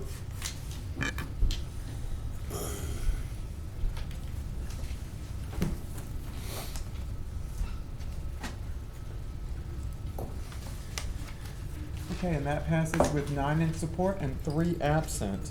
And that brings us to special resolutions, where we've already addressed the first item, which was the special resolution for Harry Thomas. And so that brings us to a special resolution of recognition celebrating the Shreveport Mudbugs. So move. Second. Been moved by Commissioner Chavez, seconded by Commissioner Talaferro. Seeing no one on the board, let's vote on it, approve it, and then we can do the presentation. Are they here? Yes, sir. Yes. Okay. Please stand for the reading of the resolution. Did y'all take the vote on that? I'm sorry. Yes, we're taking it down. Okay, good. Just wanted to call it before. Just put it right here. All right, that motion carries with 9 in support and 3 absent and none in opposition. If you'd like, I'll go ahead and read. Okay. Yes, sir. A resolution of recognition to the Shreveport Mudbugs. Whereas the Caddo Parish Commission has observed with pride and satisfaction as the Shreveport Mudbugs have built an incredible team of dominance in their 5 years as a member of the North American Hockey League. And whereas the Shreveport Mudbugs have emerged as the 2020-2021 NAHL Robertson Cup National Champions, having conquered the Aberdeen Wings at the NAHL Robertson Cup Final in Blaine, Minnesota's Fogarty Arena on June 22nd, 2021, and securing the Mudbugs' second national championship win in the last 3 years. And whereas the Mudbugs are the first NAHL team in the 41-year history to call the state of Louisiana home, The Mudbugs are also one of the top attendance drawers in the league, with each game at George's Pond filled with rabid fans celebrating and supporting their Shreveport Mudbugs. And whereas not only are the Mudbugs organization a hockey championship organization, their contributions and efforts in bringing other exciting users, including the 2018 Miss USA and Miss Teen USA pageants, to the Hirsch Coliseum have contributed greatly to the local quality of life, enthusiasm, tourism, and economic development in Caddo Parish and Northwest Louisiana, making them one of the elite organizations throughout the Arklatex. Now therefore be it resolved by the Caddo Parish Commission, meeting in legal and regular session on this 22nd day of July, 2021, that it does hereby heartily commend and congratulate owner Tommy Scott, General Manager Scott Musket, Coach Campbell, staff, and the team members of the Shreveport Mudbugs for their devotion to excellence and for the splendid manner in which they represent their city and their parish. Be it further resolved that this commission applauds the Shreveport Mudbugs for all of their hard work and persistence that has resulted in outstanding athletic and personal accomplishments and the honor and prestige they have brought back to this community. The commission does wish much continued success in the game of hockey as well as in the business of life, for which their teamwork experiences have so successfully helped to prepare them. And it's signed the entire Caddo Parish Commission.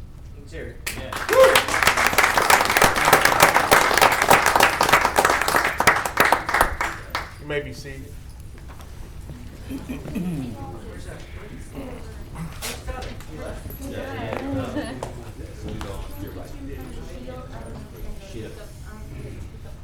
You don't want to hold this big thing? Come on. Go ahead and pick it up. Mario's here. Mario can do it.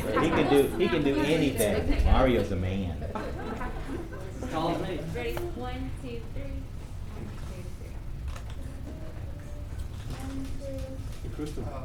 Crystal, let me grab one since you. That would be fine. Yeah, there you go. Gotta grab that from the bottom there. All right, come on, baby.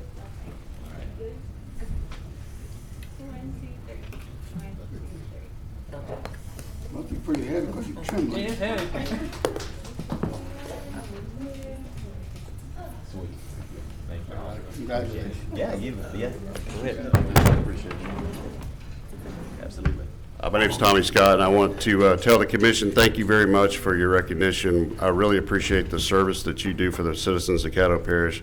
As a lifelong Caddo Parish citizen myself, I know that you got a lot of issues you got to work out and a lot of challenges, and hopefully you know that we're not one of those challenges. We're here to be a bright spot in our parish, in our city, and you can always rely on us to help make the quality of life better in Shreveport.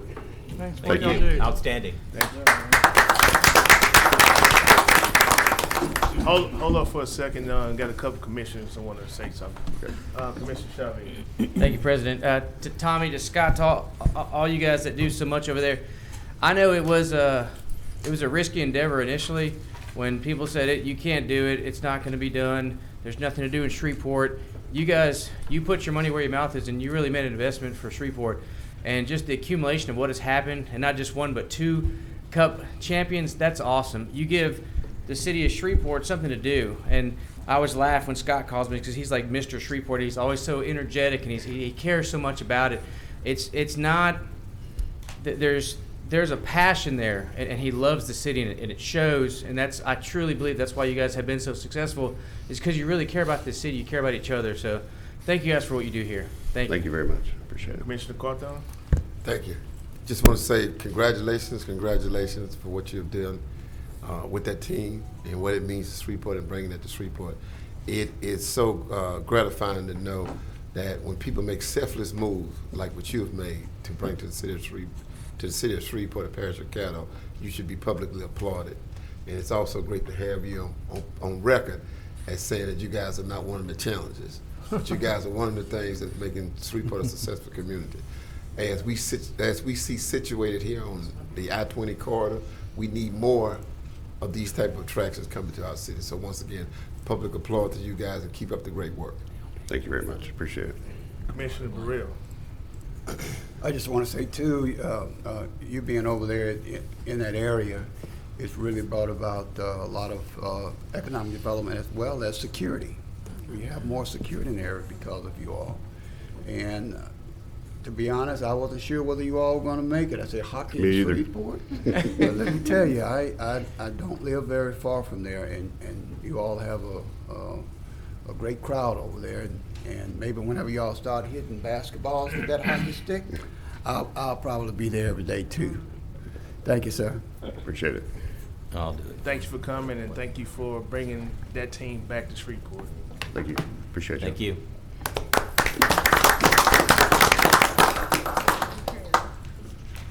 Next item.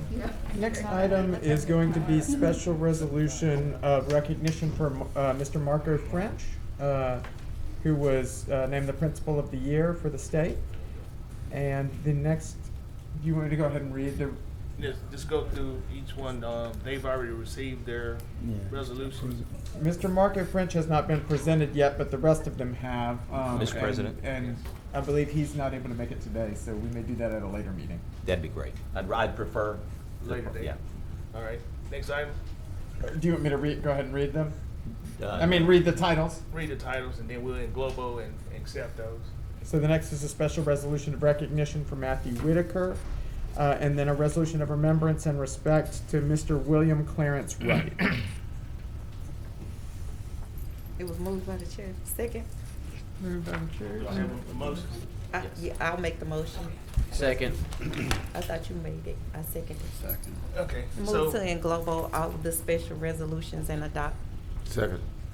Okay, then moved by Commissioner Stormy Gage Watts to in Globo, the Matthew Whitaker, the William Clarence Wright remembrances and resolutions, and we'll delay the Marco French resolution until next regular session. Correct. All right. And it's been seconded by Commissioner Carthon. Yes. Seeing no one on the board, let's vote.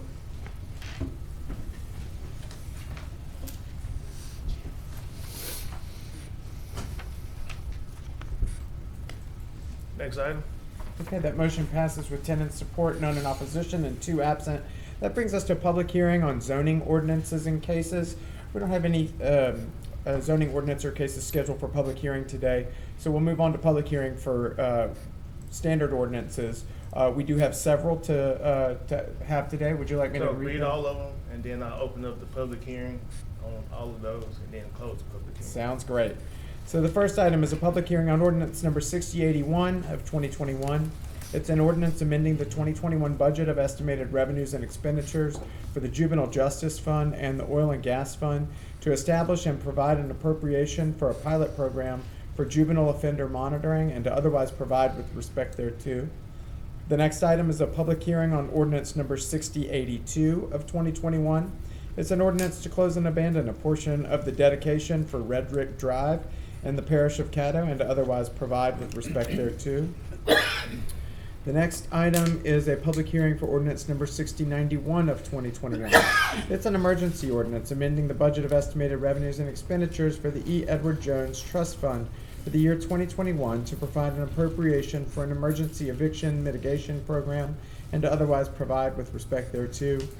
And the final item in this section is a public hearing for ordinance number 6093 of 2021, an emergency ordinance mandating masks or facial covering in certain establishments and public places to provide penalties for the violation of same and to otherwise provide with respect thereto.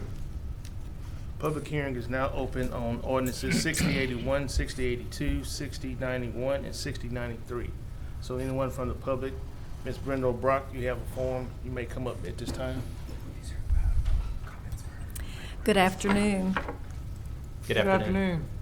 I'm Brenda O'Brock. I live in Shreveport, and I'm here today to point out some disparities from experts in recent topics of healthcare, more particularly face masks, but also unproven COVID fears. We need our leaders to present more facts than fear. Americans love freedom, and we enjoy making our own decisions. Just give us the facts.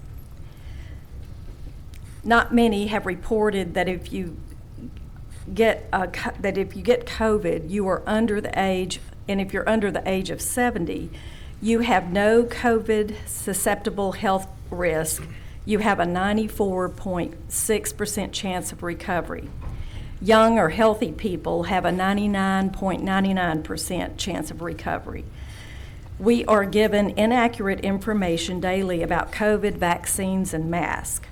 I witnessed Dr. Martha White here last week at the City Council meeting saying that there had been no COVID deaths from the vaccine. I give to you today the CDC report saying that there were 37. That's probably tripled by now. We've also heard Dr. Anthony Fauci flip-flop several times concerning face masks. I was in a grocery store several months ago here in Shreveport, and when I walked in, I heard this on the intercom. Are you tired of wearing that mask? If you are, just step right up and get your vaccine, and you won't ever have to wear a mask again. When we hear state and national officials confused about COVID, vaccines, and masks, it's not time to mandate. No governing authority has the permitted power to dictate what people wear on their persons. It's not within your job description to order the policing of people who are ruled by a constitutional republic. This ordinance 6093 makes no reference to an N95 mask, and all masks are not created equal. The only efficient mask is the N95, and this only works if you wear it snugly. It has a filter rating of 95%. There's no one in this room today that I saw that's wearing an N95 mask. That's why I walked in with a fishnet over my face. This is as good as what they handed you at the door. Check the science. The proposed cloth masks, as deemed acceptable by government officials, are worthless and do not filter out a particle as small as a virus. Virus particles are 50 times smaller than bacteria and 1,000 times smaller than a hair. Without all the facts, you display your lack of knowledge as well as your disregard for citizens' health and well-being. And you also disregard your position as being a good steward of our time and our money. Mandating a face mask ordinance when you have not educated yourself or the public of the proper mask and the proper fitting would give our citizenry a false sense of protection. Are you ready to face the unforeseen circumstances of policing without educating? Allow citizens to own their own decisions. My body, my choice. And I have one more sentence. The liberties of our people far outweigh the mandates of any man. Thank you. Seeing no other public? I saw Mr. Lork out there. I knew he was coming for 6082. Did you want to speak on behalf of this, Mr. Lork? 6082? Yes, sir. Reddick. On abandoned Reddick Drive.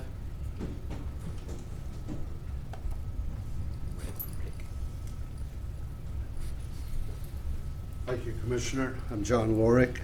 I represent the developer on the property and the owner of the property there that surrounds this end of that roadway. He owns the property on both sides. The south side that drops off a cliff that's about probably 40 feet. So it doesn't directly affect anyone else. Will be a great enhancement to his development and much needed businesses and enterprise for the area there. So, thank you, Mr. Lork. Thank you.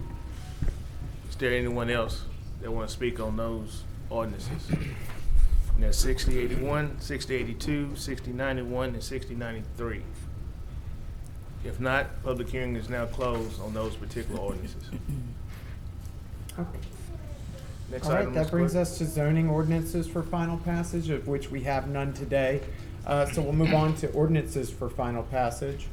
The first item there is ordinance number 6081 of 2021, an ordinance amending the 2021 budget of estimated revenues and expenditures for the Juvenile Justice Fund and the Oil and Gas Fund to establish and provide an appropriation for a pilot program for juvenile offender monitoring and to otherwise provide with respect thereto. Moved by the chair. Second. Seconded by Commissioner Stormy Gage Watts. Seeing no one on the board, let's vote.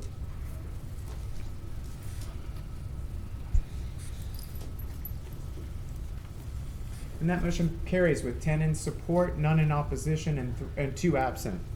The next item is going to be ordinance number 6082 of 2021. It's an ordinance to close and abandon a portion of the dedication for Red Brick Drive in the parish of Caddo and to otherwise provide with respect thereto. Motion to adopt? Second. Been moved by Commissioner Chavez, seconded by Commissioner Talaferro. Commissioner Chavez, you want to speak to your motion? Thank you, President. There's no other houses on there, so I couldn't actually go ask anybody if they were against this. Check with the MPC. They passed it unanimously, and I spoke with Jimmy up on the 8th floor, and the 8th floor recommends that we pass this as well. So I'll be motioning to adopt this. Thank you. Seeing no one else, let's vote.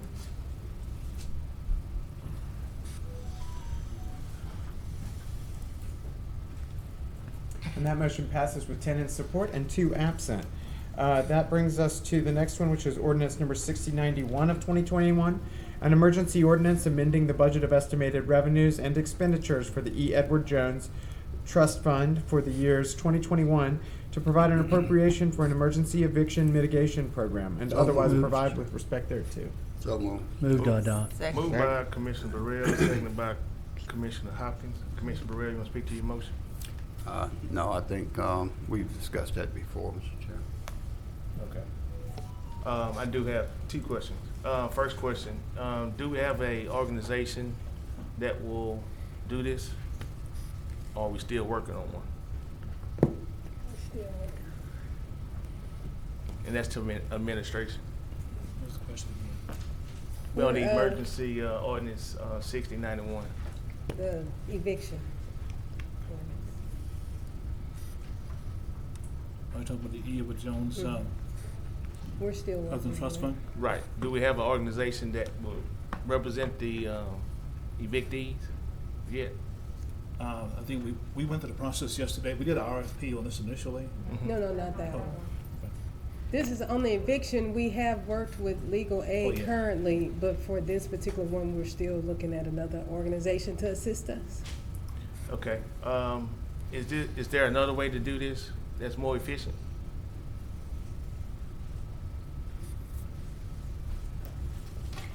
That's a question. More efficient? Yes. The Southern Law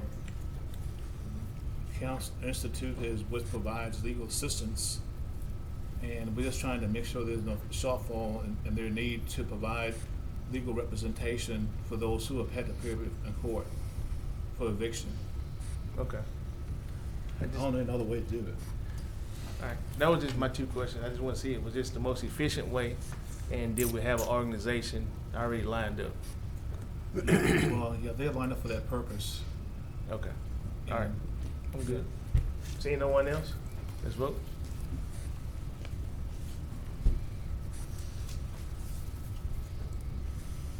And that motion carries with 10 in support and none in opposition and 2 absent. And that brings us to the next item, which is ordinance number 6093 of 2021, an emergency ordinance mandating masks or facial coverings in certain establishments and public places to provide penalties for the violation of same and otherwise provide with respect thereto. Move to delay to next Second. regular section meeting. Second. Been moved by the chair, seconded by Commissioner Carthon. One of the reasons I wanted to delay this to our next regular session meeting, I wanted each commissioner to basically follow the trend and understand the numbers between now and our next regular session meeting. One of the things I kept hearing today and what I heard Monday is, we're violating people's rights by asking them to do this. This book right here is ordinances of Caddo Parish, which means that these are mandates. These are laws that we put in place. And it's no different from this and wearing a mask. You can drive down the road, you got speed limits. Certain things that you can do on your property, even though you own it. But there's still laws that are involved. So basically what I'm saying is, look at the numbers. If the trend is still going up at our next regular session meeting, consider that, because we are supposed to do this. We are responsible for public and health safety of citizens in Caddo Parish. That's our responsibility. That's one of our missions that we're supposed to do. And if wearing a mask. We didn't define on what type of mask, because now you gotta say, well, you gotta wear this particular mask. No, we didn't do that. It just says wear some type of face covering so that you can protect yourself and others in a assembly of 50 or more that you can't social distance with. So, you know, consider that, think about that for our next regular meeting, and if the numbers are still going up, you know, let your heart be guided by this instead of political reasons. Thank you. Commissioner Atkins. Thank you, Mr. President. It's funny, it seems like whenever Republicans disagree with Democrats, it's for political reasons, but whenever Democrats disagree with Republicans, it's for legitimate, heartfelt reasons. So I don't know why that is. But let me just say that, you know, I know that there's a real virus out there. I know there are health risks out there. But I'm still a believer in educating people and encouraging people, but not mandating that people wear masks. So for that reason, I'm going to vote no on the delay. I'd like to go ahead and vote on this today and move on. Thank you, Mr. President. Commissioner Chavez. Commissioner Burrell is in front of me. I'm good. Oh, okay. I know there's, like Commissioner Atkins said, it's really political, but it shouldn't be. I queried my neighborhood, and out of the 41 people that were questioned, 40 said they did not want to wear a mask. One person said they did. Of the 5 people that came down here, 5 people said they did not want to wear a mask. Nobody came down here saying that they would like to. I think our job as representation of the people is to represent their wishes. I know it can be unpopular. I know it, as some were stated, it was a tough decision that we had to make for the betterment of everybody. But at the end of the day, I think if we genuinely ask the people in our districts what they want, we'll come back with the answers. And in my district, what I'm getting is a resounding no, they don't want that. What I'm getting from the people that came down here, who none of them are in my district, but again, all 5 of them said they didn't want it. There wasn't a single person in here saying they did want it. I think we should listen to the people. I don't know if you're getting more people that are telling you that they would like to wear them, but I think for the betterment of everybody else, or at least for their understanding, for them, those people that do want them, because every email that I got was also, we don't want them. And the people that emailed me were not in my district, so I'm not putting those in my tally. I would like to hear from the people that want us to represent them, that are saying that yes, they would like to see more of that. So I'll be voting no on the do we want to reinstate the mask mandate. In regards to the delay, this is political. And what I say by that is Robert's Rule of Order. If we vote to delay it today, it's irrelevant. Because if it fails, it can just go back on the agenda, in the regular session agenda, in 2 weeks anyway, and we'll come back to vote on this again. So we're going to have to take the hardcore, we're going to have to make the hard decision either today or in 2 weeks. It's irrelevant. But I plead to all my fellow commissioners to represent the people, to ask them what they want, and that we come vote accordingly to what the majority of the people, I think that's our job, the majority of the people, what they would like to see us do. Thank you, President. Okay. Commissioner Stormy Gage Watts. Thank you, Mr. President. First of all, I would like to say, Mr. President, I really don't want to support delaying this. I know that it is our responsibility to make the best decisions for our citizens. First of all, let me start there. Secondly, I want to say that if we're going to be honest about this and say it's political or non-political, let's talk about what it's really about. This is a public health crisis. I don't like masks. I can say that publicly. I have broken out terribly from masks, from wearing them all day as a healthcare worker. However, I do know that they save lives. I do know that. If we are going to allow citizens to make every decision, some people don't like to wear clothes. But we have to enforce that because that's the right thing to do. Some people don't like to wear seatbelts, but if they don't wear them in their cars and they have a car accident, or if they don't have an accident, they could get a ticket, a violation, because they're not following the laws.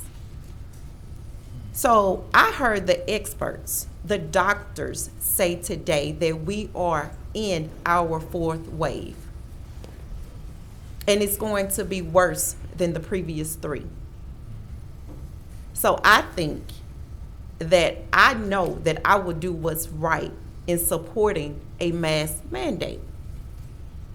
We didn't want it 7/9/2020 because it was just going to magically disappear. 500,000 lives later, it's still with us. Senseless. How long will we continue to not do what is right for the majority of the citizens? We cannot make anyone get vaccinated. It's a choice. That is your choice. But I think that we're choosing life or death at this point. In fact, I know that we are. The numbers at the hospitals are rising around the country.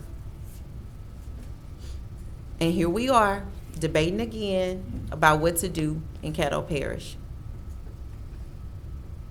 We debate on the wrong things. Instead of being proactive, we always become reactive. That's costing us a lot. And at this point, it's costing us lives. So, Commissioner Johnson, I will not be voting to postpone this. We need to vote on this today. Thank you. Commissioner Burrell. Well, Mr. Chairman, you know, we talk about politics. I think 560,000 people would have loved to come back and redress this from a political standpoint. That's a lot of folks that died because of politics. And I'm not big on any mandate. I hate a mask. I put it there, I hate it. But at the same time, there are sometimes necessary evils. And maybe this happened to be one. My concern from a more scientific standpoint is that we have a variant that we are dealing with right now, and it's new, and it's coming into this fourth wave. I caught COVID, but that's the early stage. I mean, this is the early stages when it came out, and I was over it basically before I knew I had it, but not what's coming out now. This stuff is taking people out, and I don't care what color you are or what economic status you are. You know, if I had a dark heart, I would say I don't give a care. If you want to catch it and succumb to it, that's fine. But I don't want you to give it to me again. And the verdict is out as to whether or not you can. Is mask a miracle drug, a miracle issue? No. But I would rather caution on the side. I mean, I would rather not put my life in a position where at least scientifically people are, you know, the doctors are saying that mask does help. And I'm willing to go along with that. That has nothing to do with my liberty. So the president mentioned, you know, postponing it. I know people don't like to do that, but I like to look at the science. This thing is getting worse. And if it gets better, no, I wouldn't support anything like that. But if it gets worse, I see no reason to see it because we're talking about time here. So I wouldn't have a problem in extending it at that time. If it's not, kill it. As far as I'm concerned, kill it, because I really don't want it anyway. But if it is, I would rather for us to at least be honest with ourselves and take the politics out of it from that perspective. Thank you, Mr. Chairman. Commissioner Caddo. Thank you, Mr. President. What has made America great is not rugged individualism. When you look at the heroic moments in America, it's not the individuality of things that have sustained this country. It's when we saw a crisis and we came together and did it for the greater good. We sit around this horseshoe talking about, and people have come here today talking about their liberties, their civil liberties. America has an extensive history of denying people of their civil liberties and human liberties. But we got to a point where we knew it was wrong, we didn't need to do it, and we corrected it. We're looking at something that happened 100 years ago, now we're facing it again. I'm only asking this local community to indulge us for this, to get past this fourth wave to protect the lives of other people, yourself and other people. And secondly, depending on who gets on the microphone, we've had people who come here today who are not, they're citizens and they have the right to speak, but they're not medical experts. And so it depends on what you're watching, what you're listening on TV, who's right, who's wrong. And so when that's all up to grab, when that's all up in the air, our error on the sense, on the side of the abundance of caution, a few more months, 3 more months, having a mandate so that we make everyone safe so we can move on down the yellow brick road of life. Thank you, Mr. President. Commissioner Epps. What bothers me is people saying that constitutional rights are being violated, their freedoms. I generally don't answer a lot of these old idiotic emails that I get if they don't have no name or address on them. You know what I mean? I'm not going to lower myself to even respond to that. And I think as long as I've been doing this, everybody know me. And if I get one, it's from somebody that's never heard from me before. But you know, I took 2 phone conversations, and let's see, I had 16 minutes on one call, and I had 23 minutes on the other. Like I said, I usually don't bother that, but you know, when I got off talking with this, one was a lady and one was a guy, I said, Miss F, you know, all this I've been hearing about you. I said, if you want to know something, ask me. Don't ask Chavez, Talaferro, or what you read in the paper. Ask me. I'm the most public, accessible individual in this parish. But the thing about this, how are your freedom? And you know what I always get in about the middle of the conversation I got into? I said, let me tell you something. I say, let me let you switch places with Ken Epperson from about 1952 up until where I am now. And I say, you'll see what freedom's lost are. Huh? You all know what I'm talking about.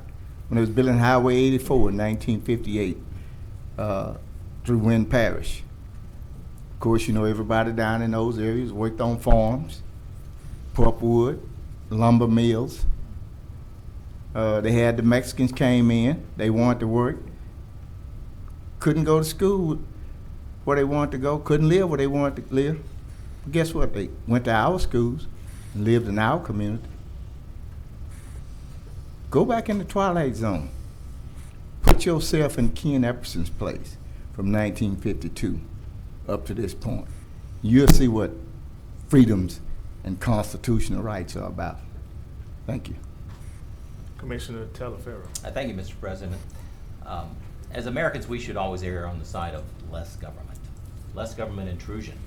You know, we don't need people to tell us how to make informed health-related decisions.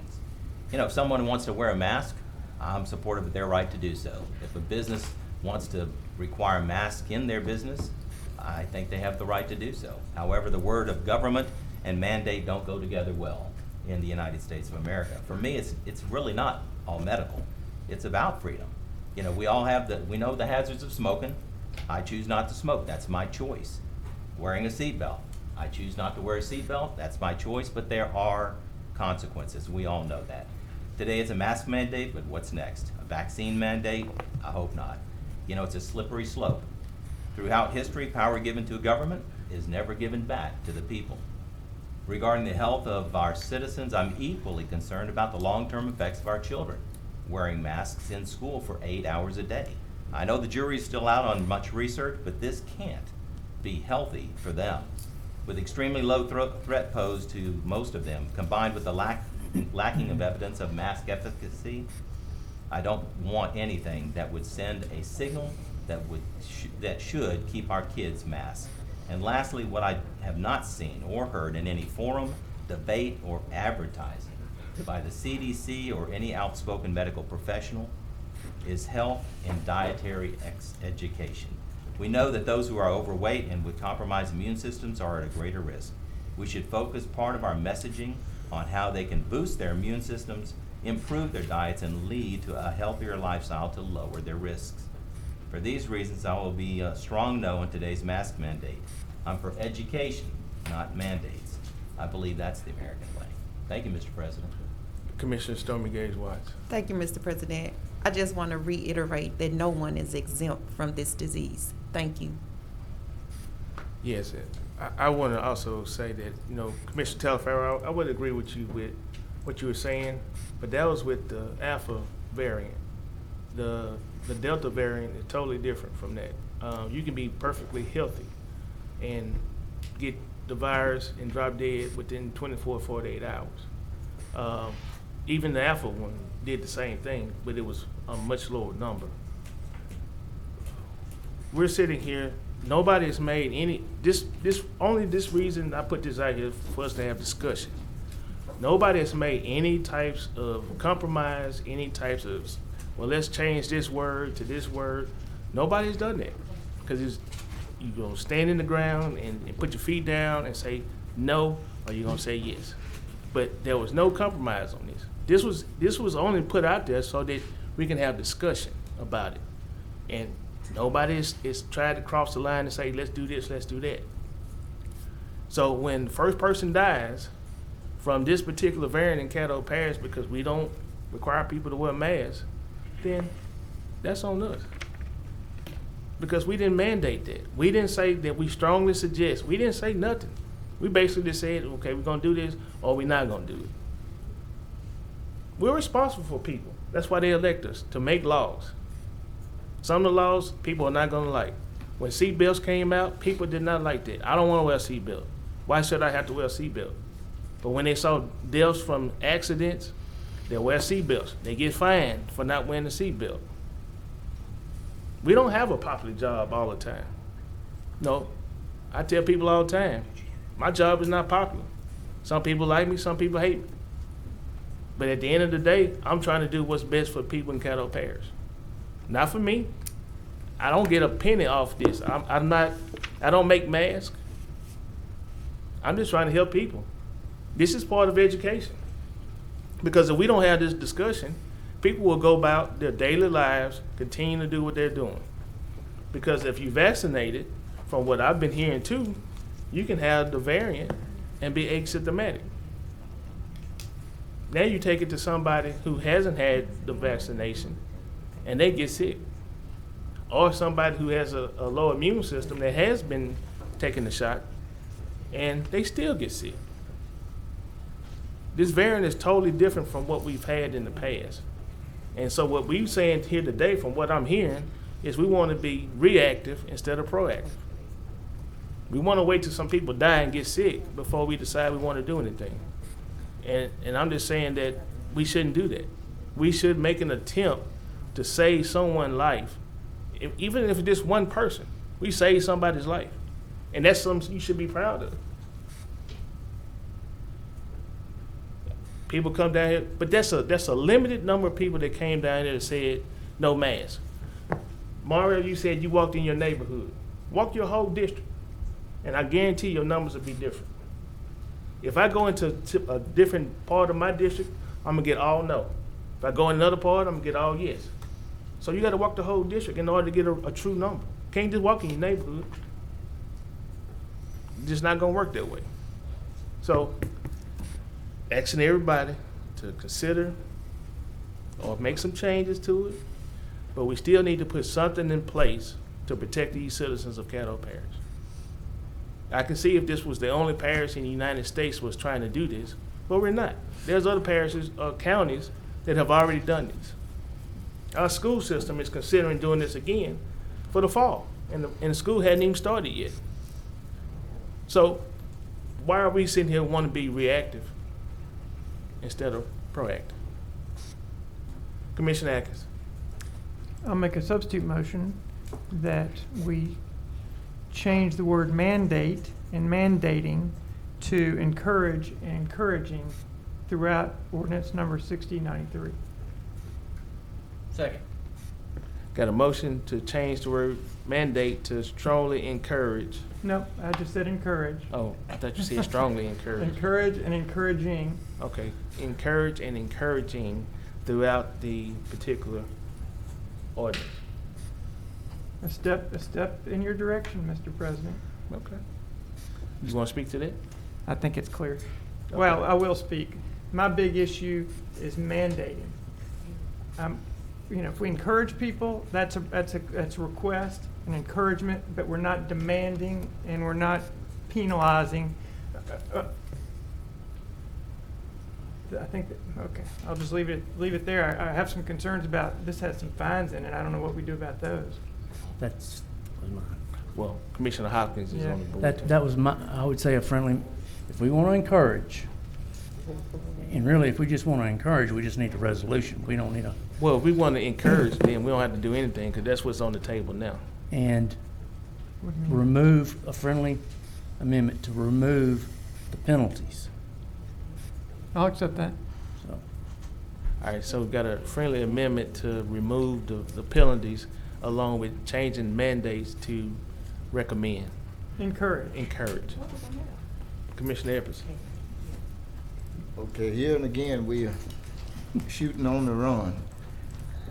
I think the motion to postpone will be in order and then come back with the new language in its entirety. You could do that, and once we do that for postponement, we could make that substitute to encourage or whatever, and we looked at a level of compromise, and then we'll be having opportunities to get some input from the citizenry.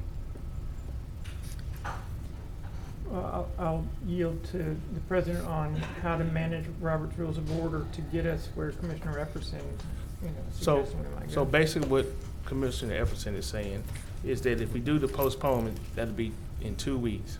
We can come back between that time, and anybody who has changes or proposed changes, we can consider those. We can put that into a committee between now and then. All right, I'll withdraw my proposed amendment. Okay, so we will put that in one of the committees. I'll decide which we need to committee. vote on. Yeah, if it passes, I'll put it in one of the committees. I'll withdraw my second then. All right, so that motion and that second is now withdrawn, so we go back to the substitute motion. Commissioner Burrell. I was just gonna say, Mr. Chairman, on postponing it again, we'll reiterate the fact that this thing is fluid, and we can see whether or not it gets even worse, because it is going in that direction. Okay. Commissioner Chavez. Call for the question. Second. The question has been called and seconded, been called by Commissioner Chavez, seconded by Commissioner Epperson. Let's vote. And that's on all pertinent parts of ordinance 6093. Are we voting on calling for the question? We voted on calling for the question. Let's just call for the question. Yes, sir. And that call for the question carries with 8 in support, 2 in opposition, and 2 absent. Okay, so now we vote on the substitute motion, which was to postpone to the next regular session meeting. Right. Right. Correct. Yes. Oh, thank you.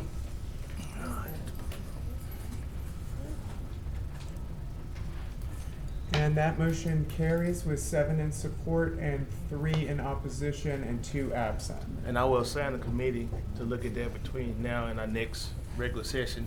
Once I look at the bylaws, to make sure I put it in the right committee. Move on, Mr. Chairman. Next item. Okay, that brings us to zoning enabler ordinances for legislation. introduction by title. We do have a few today. The first one is to introduce ordinance number 6084 of 2021 in regards to zoning case 21-14-P. It's an ordinance to amend Volume 2 of the Code of Ordinances of the Parish of Caddo as amended the Caddo Parish Unified Development Code by amending the zoning of property located north of Overton Brooks Road, approximately 1,600 feet west of Norris Ferry Road, Caddo Parish, Louisiana, from RA Rural Agricultural District to RE Residential Estate District. That's in District 9. The next item is to introduce ordinance number 6085 of 2021.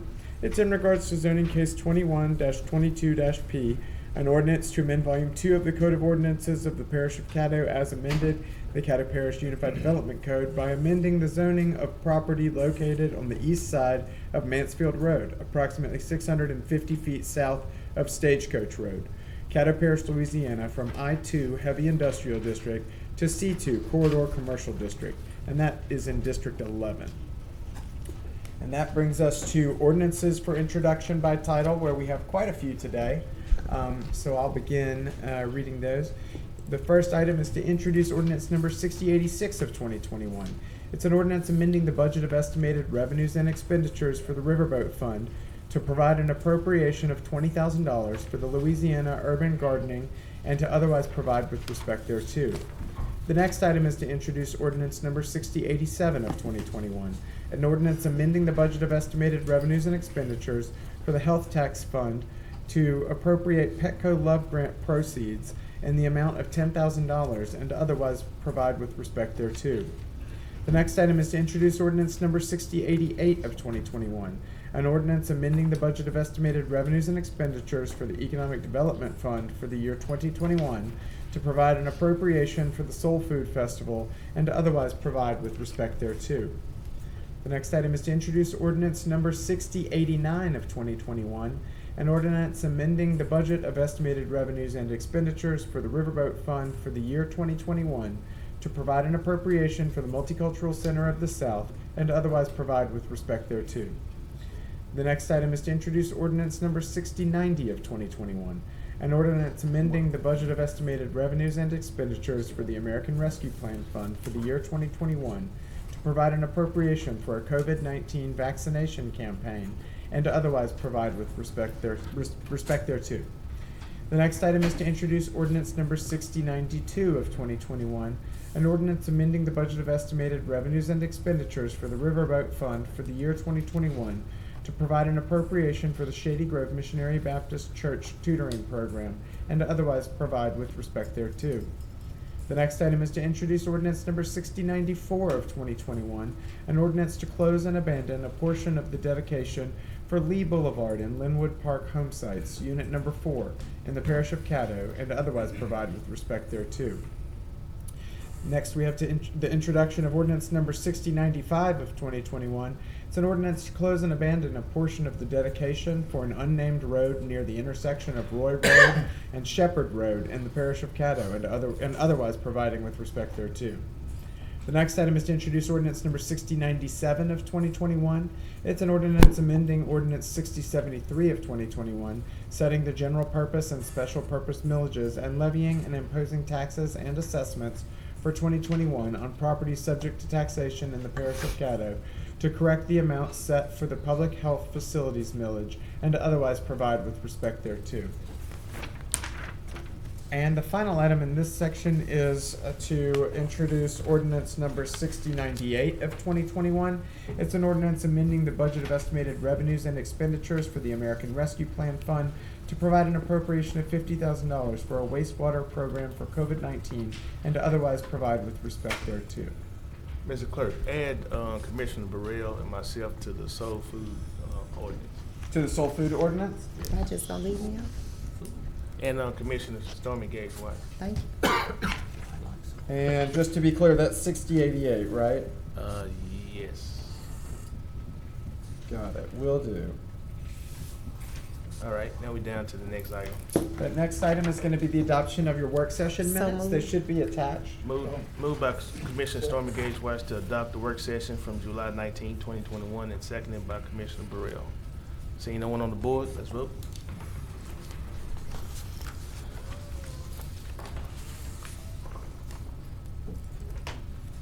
All right, that motion carries with 10 in support, none in opposition, and 2 absent. That brings us to the next section, resolutions. We have several resolutions to hear today. The first is resolution number 57 of 2021. It's a resolution establishing a citizen advisory committee for the Juvenile Justice Committee to study juvenile justice issues in Caddo Parish and otherwise providing with respect thereto. So moved. Second. Moved by Commissioner Stormy Gage White, seconded by Commissioner Burrell. Commissioner Stormy Gage, you want to speak on your motion? I'll reserve. Commissioner Epperson? Take me out. Okay. Seeing no one, let's vote on resolution number 57.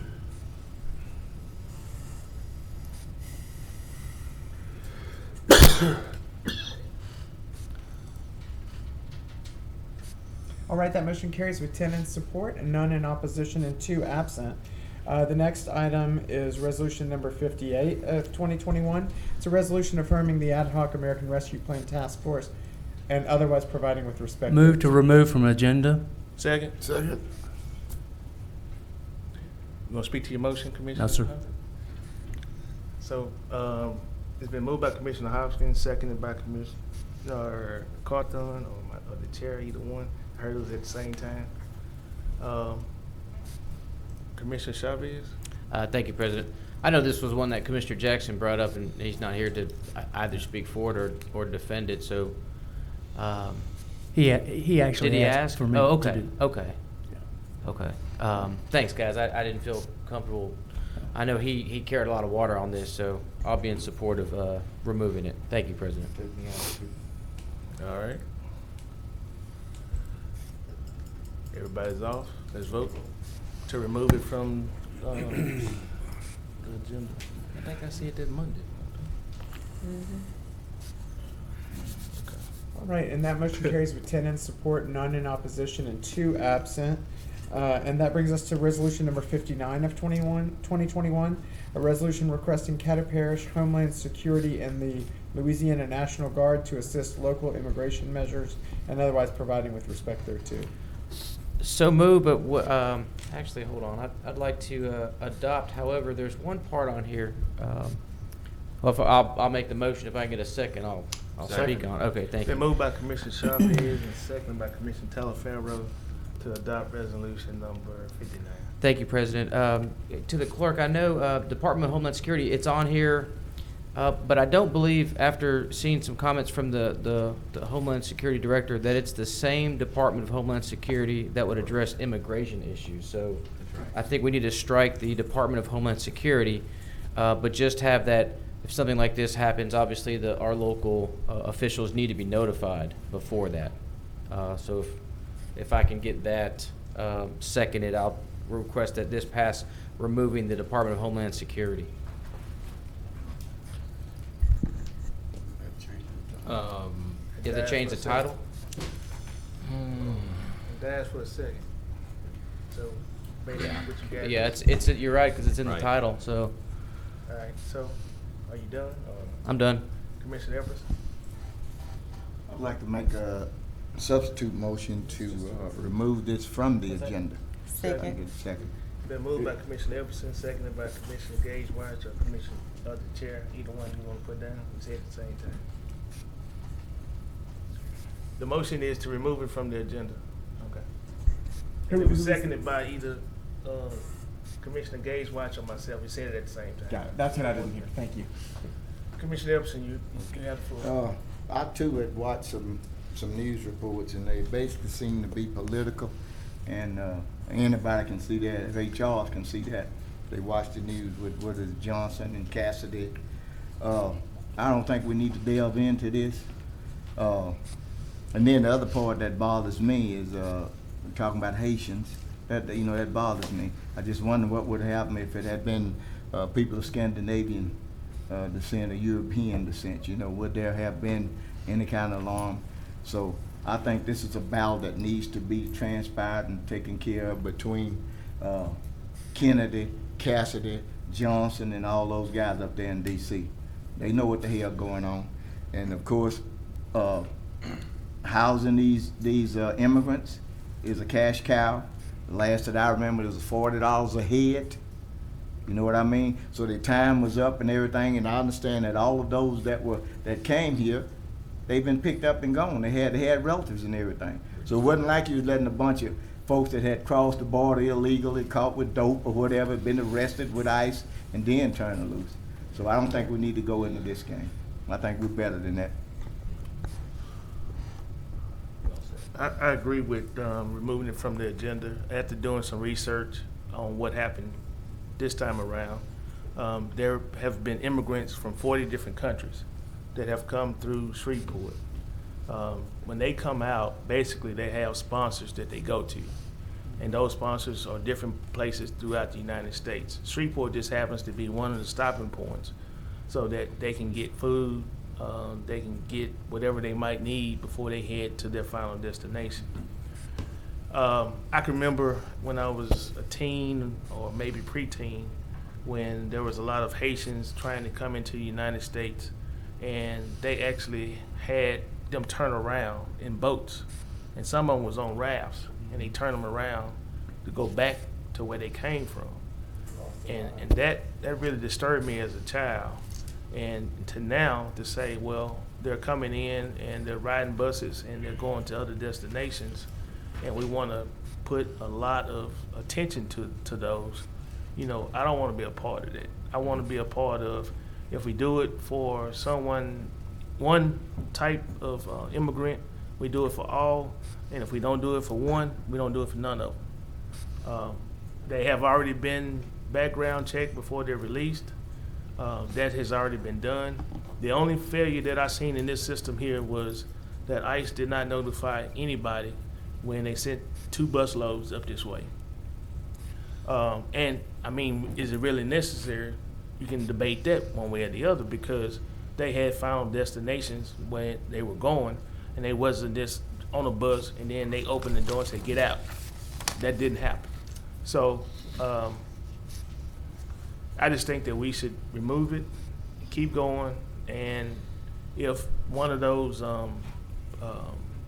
charitable organizations that are helping them come to us and say we need help in housing, feeding, or whatever, then we should consider that to help those immigrants get back on their feet into the land of opportunity, because this is where America is supposed to be, the land of opportunity and the melting pot for all.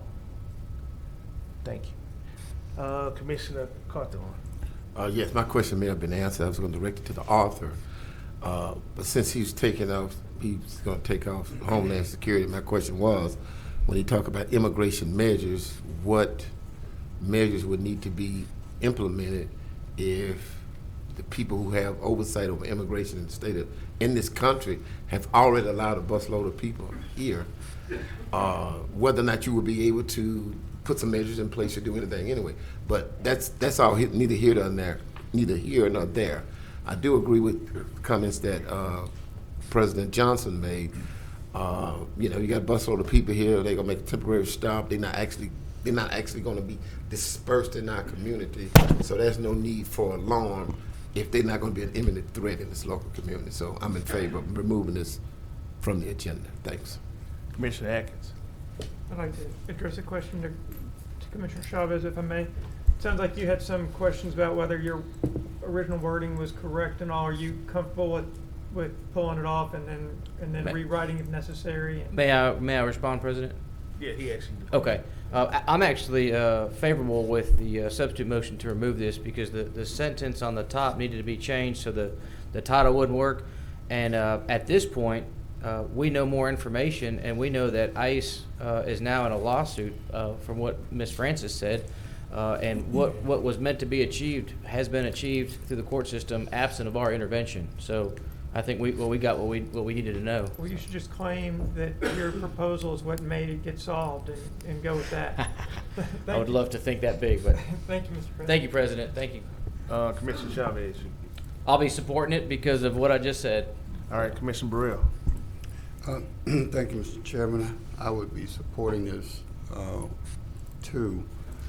But I do have some concern that when it comes down to certain countries as it relates to immigration coming through here, we would get the kind of comments that we got from our national leaders.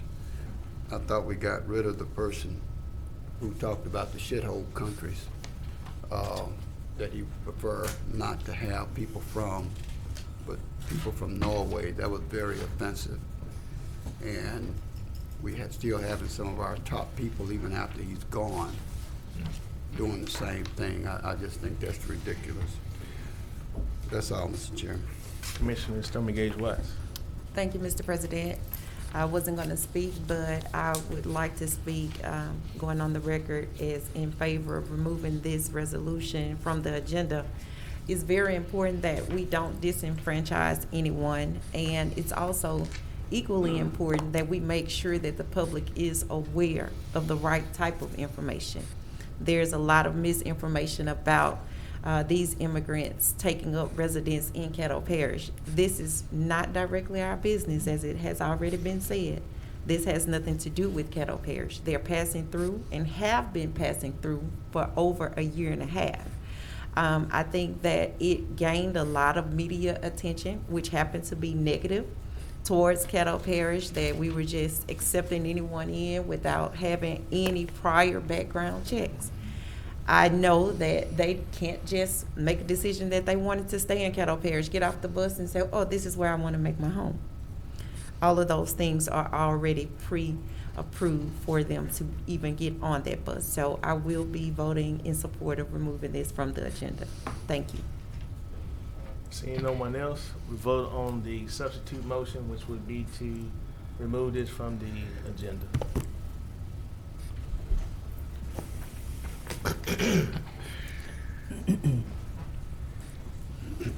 That motion carries with 10 in support and none in opposition, 2 absent.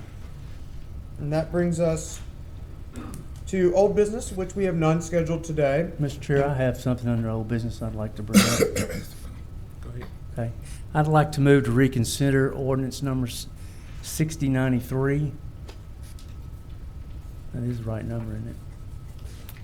I'll give a second just to bring it to the floor, but would you care to say what 6093 is? That's the mask. Okay. What's that? Second. I'll second that. So we have a motion to reconsider ordinance number 6093, removed by Commissioner Hopkins, seconded by Commissioner Chavez. Oh, it's out of order. Okay. Go ahead. I think on the way, after my eyes weren't swimming anymore, I think we need a little more. We need to either decide something and let's do it, or move on. So I'd ask that we reconsider the motion to delay. Okay. So we have a reconsider to. Oh, point of clarification. Let me just say, after we have voted for the call for the question, isn't all debate done on that, on an issue? Yeah. Yeah, but we voted, so that. That he's on the prevailing side? He was on the prevailing side. So Okay. that Go ahead. closed that particular question. And so now he can ask. Okay. Yeah. Commissioner Evans. Motion to reconsider has to be by at least a 3/5, right? A 2/3 vote. Has to be a 2/3 now. In my opinion, It's just No, majority. moved on. It's majority. So I won't be supporting that motion. We've moved on. I think we need to continue to move on. Vote against reconsider. So it takes a simple in order for it to pass. So, seeing no one on the board, let's vote on the reconsider of ordinance number 6093.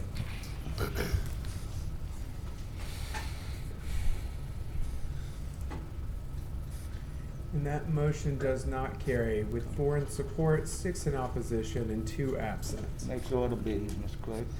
So we move now to new business. Okay, you have an item under new business, which is to approve Commissioners Chavez and Young to travel to San Antonio in order to observe San Antonio's animal court. Motion to strike this from the agenda, if I can get a second? Second.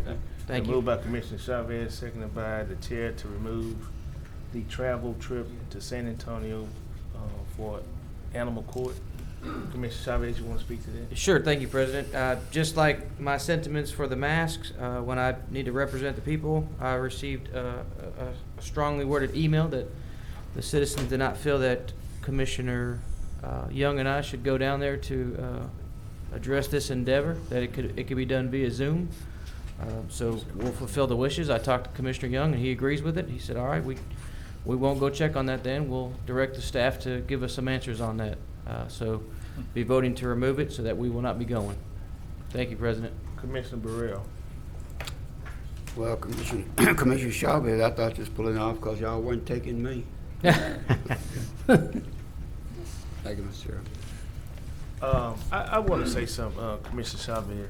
I mean, you know, you represent about 20,000 individuals. Of that 20,000, it's probably about 12,000 registered voters, maybe 14. And to get 5 to 10 emails on negative support of that, I don't see that as a clear ruling of what your constituents want. That's just ones that are in tune with you all the time and stay in tune with you all the time. But there are others that are not, but they would have replied, but they're just not in tune with you like that. I think when we go on trips, and you've been on many trips that we go on, we find a lot of educational things that we can bring back to Caddo Parish. Whether we adopt them or not, we bring them to the forefront. And so at that point, you know, I don't know too much about this animal court other than I guess you go there and basically, you know, you watching people are being sentenced because of something that the animal did or something they did to an animal. If it's something that's worthwhile, I can understand that. But then if it's something that, you know, you're just going on a little mini vacation, then I would say no. But you're going for educational purposes. You're going to try to see if we can put something in place in Caddo Parish that will help make us a better parish. You know, and you know, I'm not really no animal type person like this that glorifies what happens to animals. I've had animals.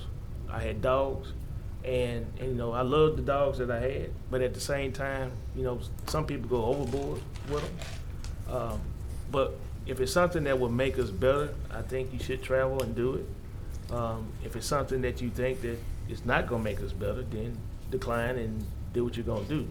But you know, I just don't want us to get into a figure that we get 3 or 4 phone calls, or you get an article in one of the newspapers that said you travel somewhere, and then you scared to travel because you don't want to be in the newspaper.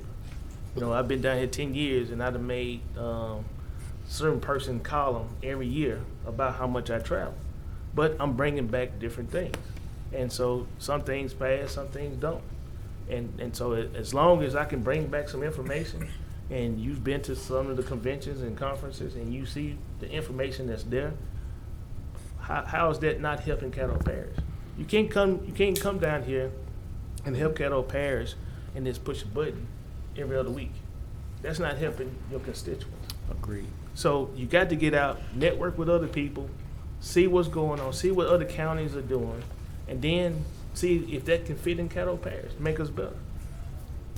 Commissioner Chavez, you're on the board. Sure, thank you, President. I agree with you wholeheartedly.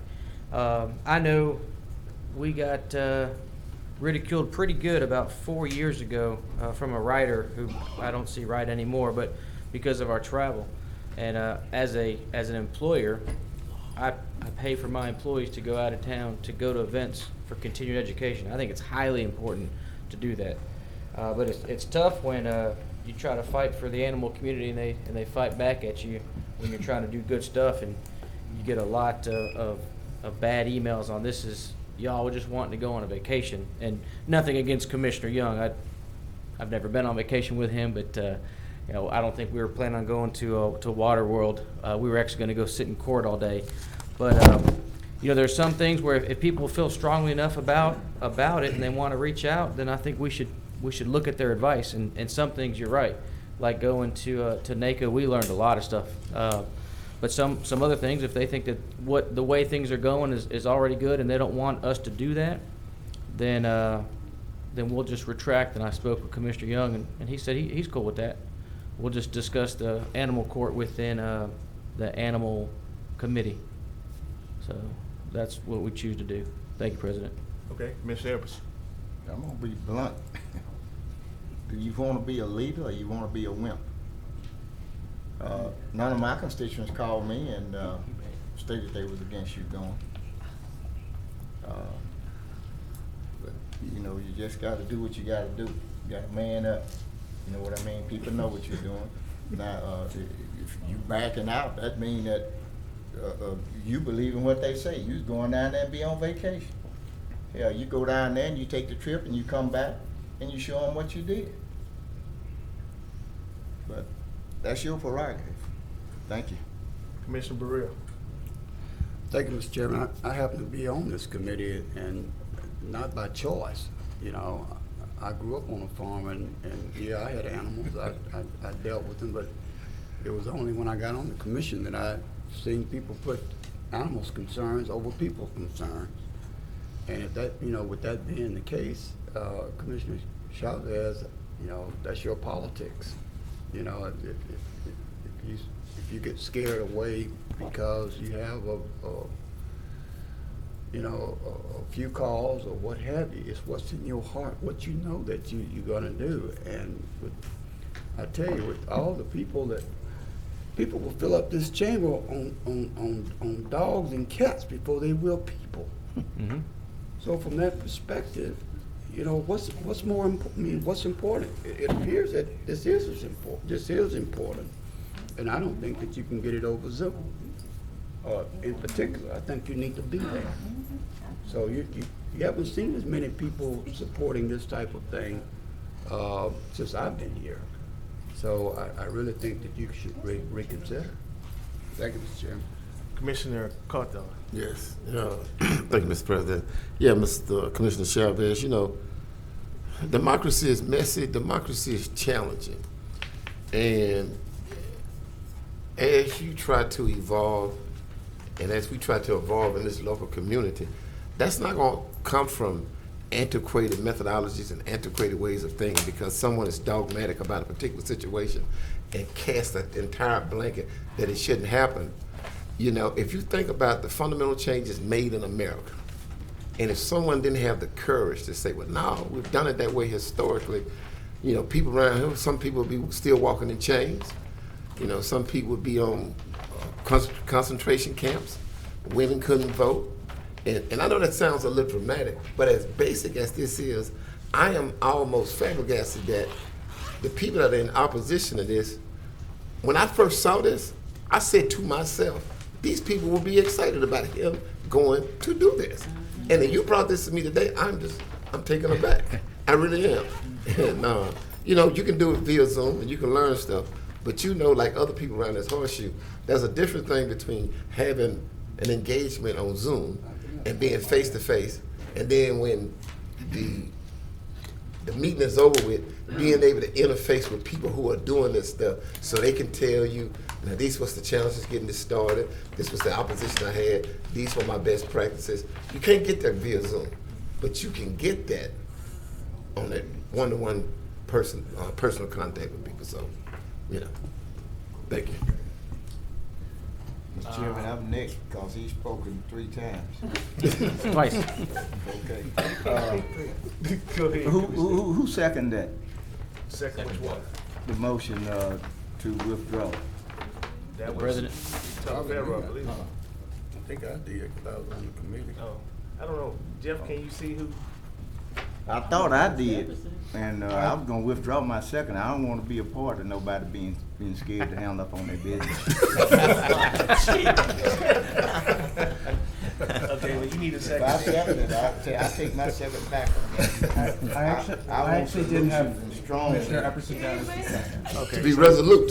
So you don't have a second now. I was checking to keep you from being on the spot. That's okay. Okay, so Commissioner Atkins will second it.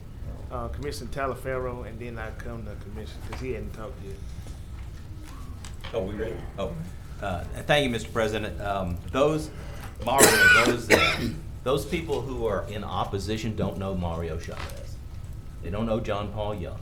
They don't know the countless calls that we get regarding animal services, animal welfare. At the end of the day, at the beginning of the day, those people that sit on the Animal Services Committee, our prime responsibility is the welfare of the animals, not appeasing the people out there. As President Johnson said, everybody's got an opinion out there, but I challenge them, who's doing the fostering? Who's doing the adoptions? Who's doing the transportation?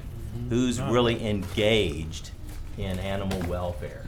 It doesn't take a lot of effort to sit behind a keyboard and throw stones. I'm privileged to be moving in a positive direction.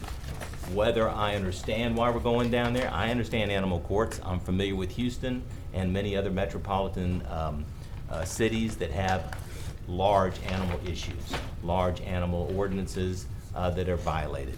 But I encourage you, and I'll go. I don't have a problem with that, but because I agree with Commissioner Johnson, is that every time someone speaks, you'll get a nugget, regardless of who that person is.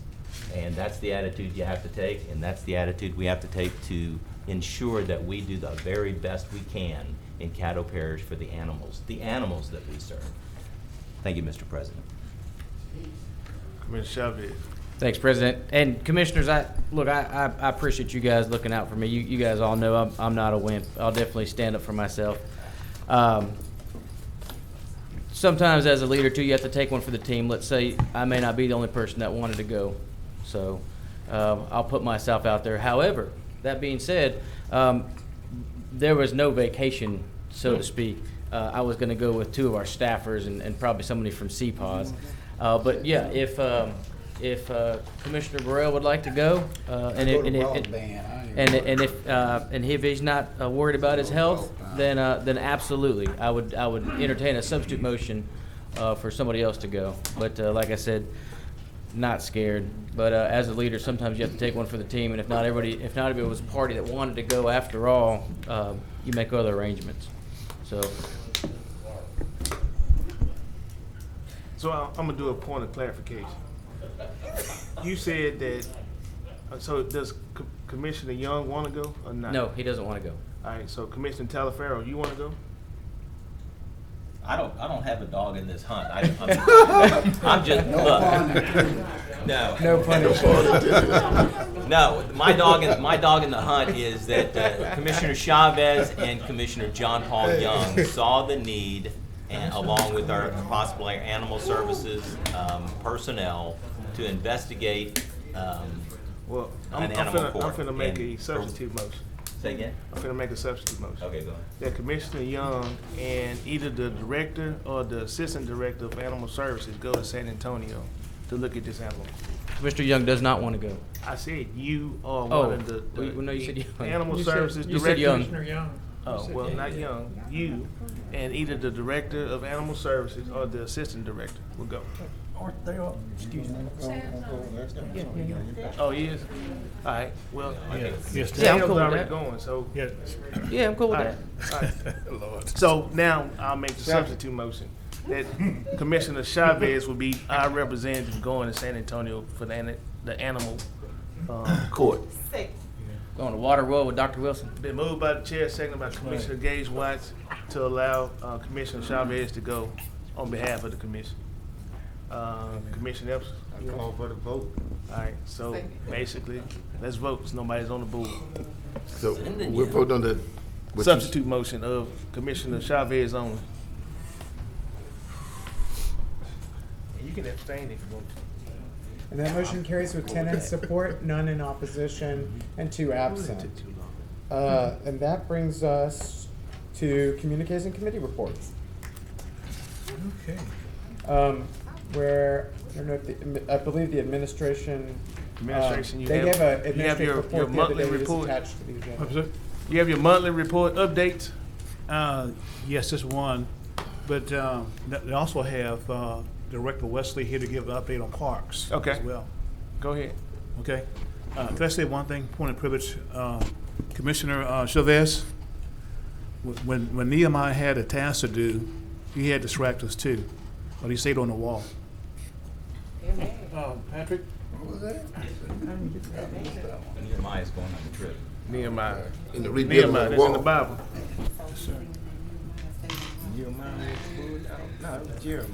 Good evening. Never thought I'd say good evening, but good evening. All right, glad to be here. Just wanted to give you all a brief overview of our Parks and Recreation Department. You should have a packet there, and at your leisure time, please take your time and look over it. If you have any questions, please contact Dr. Wilson, Eric, or myself. And our Parks and Recreation Department, our primary goal and mission is we work so people can play and provide a quality of life experience for the citizens of Caddo Parish. And that's what we are doing. We have about a total of 15 employees, 3 part-time, about a $1.4 million budget. And what we try to do is those 15 employees that we have, we try to make those 15 perceived to look like 30. And that's what we're just trying to do, is maximize our professional efforts throughout Caddo Parish. From a programming standpoint, we have basically 3 or 4 program pillars that we deal with. Those are recreation/athletics, nature, education, and health and wellness. Those are the 4 program pillars that we pretty much program around. You have attached all of our a list of programs that we've laid out for the summer. A diverse slate of programs, from nature camps to sport camps to educational programs and partnerships with our towns and villages that we're doing. And this will be the level of our programming that we will be presenting throughout our calendar year at Caddo Parish. And we've charged all of our program coordinators to take us to a whole nother level and new heights of programming. We've established partnerships with a number of agencies, of health and wellness agencies, nonprofit agencies across Caddo Parish, and that are taking us to a new level and new heights. We don't have the typical community centers that SPAR has, other facilities have, so we have to be creative, and that's okay. We're fine. And we don't have the stadiums and things, but we can partner with the Caddo Parish schools and do a lot of the things, get in and get out and do a lot of the programming. But if you look at our programs and services that we're offering, they are diverse and they're inclusive, and they meeting the needs of Caddo Parish citizens. Now, you also see our capital projects that we're trying to complete. In 20, due to COVID, we're able to slow down a little bit and do some of our programs from, I would say, not in-person programs. We had to pivot a little bit from my in-person program due to COVID and do some virtual programs. But we had time to do some capital improvements. We had a chance to look at all of our park amenities and see what we needed to do and how we needed to improve those, and that's what we're doing now. 3 or 4 of our primary park improvements that we're doing. One is the Earl G. Williams. We're closed right now at the Earl G. Williams, and we're doing a big electrical upgrade there, a plumbing upgrade. We're doing some restroom upgrades, a new pier, some ball field lighting, and some ball field renovations there. In September, October, we'll be doing some work at PBS Pinchback. Mr. Everson, we have some park improvements there. We'll be upgrading some playground equipment. We'll be doing an asphalt walking trail, redoing that. We'll be putting some shade structures above to protect some of the playground equipment there. And we'll be putting in a kids' basketball court along with the teen and adult court there in your park. And we'll possibly look at phase 2 next year, looking at increasing your parking lot there. There's your small parking lot there at Pinchback, so we hopefully we can increase that parking lot and get some more parking there. Fleming, also Richard Fleming, right now we're putting in a playground structure with shade there also. That's going on right now as we speak. We have a contractor doing that. And also we have Greenbrook coming also this fall. Been waiting for Greenbrook for a while. Commissioner Cawthorn, we're doing that. Yeah, I'm gonna need you to get that done over there. Yes, so that's coming. So the community's been waiting. We've been getting some input from them. So we'll have some playground system improvements with shade structures there, new asphalt walking trail there, basketball courts, and I think Shreveport Green is putting a community garden at that particular site. So, and from a big picture, what we're doing is trying to change the way, the look, the brand of our Caddo Parish parks. We're going to be putting in signage packages, new signage. You'll see new signs, new park rule signage, new playground rules signage throughout all of our parks. We'll be doing some restroom upgrades at all of our parks, partitions, toilets. Nobody's flushing now. Either they're not flushing or they're kicking the handle and knocking plumbing from the wall. So we're going to be putting some touchless sensors where it's censored, the sinks are censored, the toilets are censored, the urinals are censored, the paper towel dispensers are censored, soap dispensers are all censored, and try to upgrade that. So and we'll also be starting our master plan, our master strategic plan. Our 15-year master plan ended last year, so we will be starting our master plan. We did RFP, and we have a consultant, SBJ Group out of Baton Rouge will be doing our 15-year master plan. That'll start in another month or so, and that is in conjunction with SPAR in the city of Shreveport. And we'll be laying out a blueprint of what we would like to see our park system look like from now to 15 years. So we'll be reaching out to commissioners, administration, and establishing some public input meetings throughout the year so citizens can tell us what they would like to see from a programming standpoint, as well as from a park amenity standpoint. And so we'll be reaching out to you for that. Again, we always talk about branding. We just want a whole new look about what our park system is about. Next 2 weeks, we'll be launching our website, caddoparks.org.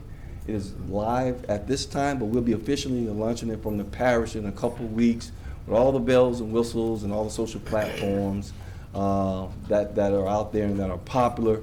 And again, the signage and the park look. So when you come into a park, a Caddo Parish park, you will know exactly that this is a Caddo Parish park, and we'll be establishing that brand. And so we just look forward to thank you all for your continued support, and we're just trying to move forward with all the park improvements that we have on our books now. And feel free to digest all the information I submitted to you. And if you have any questions, please feel free to ask me now, or you can go through the administration. You got 3 commissioners on the board. Commissioner Burrell. Yes. It doesn't have anything to do with that. Okay. Commissioner Epps. Brother Wesley, Ms. Bessie Smith called me about the little park over on Erie. Do you know that we own? Yes. Mm-hmm. Yes. She said that the city came and sprayed some chemical defoliant. Killed all the grass. And killed the grass. Mm-hmm. Yeah, you can't make this stuff up here. I didn't hear you. Yeah, you can't make this up. We the city Shreveport Property Standards contracted a vendor to spray some abandoned properties in the Stony Hill. They mistakenly sprayed Bessie Smith Park. Oh my God. Nope, they just mistakenly sprayed with a herbicide that killed all the grass in the park. And it's terrible, it's horrible. So we're trying to reach out to the administration and make it right there, try to see how they can take care. But we've started the process. We got lawn masters will be going out there and taking care of the problem. It's going to take a while to get that grass back up. So, but we're going to try to see if the city can take care of that cost for us. Is that under the auspices of that contractor having liability insurance? I'm not sure. It was a contractor. It was a sub from Property Standards. We're trying to still get a response of who it was. That's all. You don't have to elaborate any longer. I just want to see if you was on it. Yes, That's all I have, yes, sir. we're on top of that. I think the lawn master was all issued a PO, I think today, or in the process of getting issued a PO, and they'll take care of it. It's going to be a 3 or 4 month process, but they'll take care of it to get the grass back. Yes. Okay, I got maybe 1 or 2 questions. So before I became a commissioner, District 2 had a park. It was on Rare, Montana. We did away with that park. So I hope in your 50-year plan that there's a park that's going to be in District 2 somewhere. Yes, we're talking about healthy lifestyles and all that. I want people in District 2 to have a healthy lifestyle by having a park and whatever. And if it can be in District 2, I would like to see Richard Fleming Park expanded, either one, either way, one or the other, so that, you know, because right now a lot of people don't even know it exists. And so, you know, if a large amount of people do go to Richard Fleming, it's going to be overcrowded. So either to expand Richard Fleming or to actually put a park in District 2, I would like to see that in the master plan for the next 15 years because, you know, we need some over there. Yeah, we would love to have a park at all possible in every district. Right. Because I know that we need some down south as well. And I think I've had a discussion with Commissioner Atkins about possible locations as well. So we'll consider that. I want some of that discussion too. Pardon I want me? my people to have that discussion as well. So. Yes, sir. Yeah, we'll touch bases with you all to see what your desires are, and see if that matches the resources that we can sustain it. Because what we put in, we have to go forward with. Yeah, because at one while there was a group over in Lakeside that the city was supposed to be putting in a park, putting in all the equipment, and then donated that to us to maintain and keep. That was about. First I heard I of think that. that's Mr. Ellis. Mr. Ellis, right. It's Mr. Ellis, yeah, I Right. remember it. So that one is to maintain and keep, but all the equipment, everything would be done by the city. We just would be maintaining that little area, and it's not that big. But I would like to see something in District 2 since that one that we had on Real Montana was actually abandoned. Okay, well, we make sure that's a part of our planning Okay. process. And Commissioner Epperson, we also asked TBA to take a look at how can we put a facility on Pinchback, if at all, if there's enough space to do that. We'll do those assessments as well.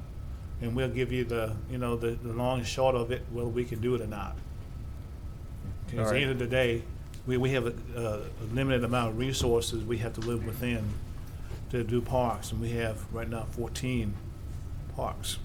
But we will, during the planning phase, we will let you all know, perhaps with your district, what would you like to see done differently for what's in your district. Because the worst thing to do is have a park, and when it's time to be used, the grass is already up to your knees or your shin. Oh, yes, that's true. Yeah, so, I agree. So I don't want us to have too many parks that we can't maintain. Yeah, I agree. Right. And that was a problem that I think at one time SPAR had. They had too many parks. Okay. Commissioner we want- Stormy Gage, what? You want quality. Thank you, Mr. President. Director Wesley, these are some great programs and activities that are listed very here. exciting. Valuable resources, virtual field trips. How are all of these things being promoted to our community? Well, we're doing the best we can through our website right now. Facebook. I'm thinking we're working with some radio, working with Times Square Media, Apple Media, Cumulus to get some announcements out, social media platforms that we currently have, and through Crystal and some of our media releases that we're out. And that's one thing that I think the new website will help us get some of that out. But it's just ongoing, and it's sometimes you're competing against SPAR and Boys and Girls Club and Salvation Army, and what we're trying not to do is kind of duplicate the same services that some of the other, like our SPAR is doing. If SPAR has a 80 league team youth football program, there's no use of us starting a youth football program. Right. Okay, but we can provide a football clinic, a football camp, a wide receiver camp, a running backs camp, a quarterbacks camp. Those are things that we're trying to do instead of doing a 6-8 week league. We can come in and do a 2-hour, 4-hour camp at Lee Hedges and get out of there. And so those are the things that we're trying to do, and not compete against other, and not duplicate resources and services. So that's what we're really taking a look at. Awesome. I love it all. I just think that the public needs to be made more aware of these type of programs and activities that are available for our children in Caddo Parish. Because you have a lot of parents say there's nothing for their child to do. Yes. So I have this booklet here, and however we need to get it out to the community, even in the midst of this pandemic, we need to make sure that this is at every household in Caddo Parish. Okay, thank you. And also appreciate you. You helped us set up our virtual programming during COVID with doctors and physicians and wellness and your colleagues, and they did a great job during COVID when people couldn't get out. Oshner's was helping us doing some educational programs. Appreciate you. My pleasure. Thank you, sir. See no one else. Okay. Thank you. Thank you. Thank you. Hey, thank you, Patrick. Commissioner Johnson, I have one other item, then I'll be finished. Okay. I sent you all a letter that I received from the Register of Voter past couple of weeks ago. I was out for nickel, but I'm trying to get caught up.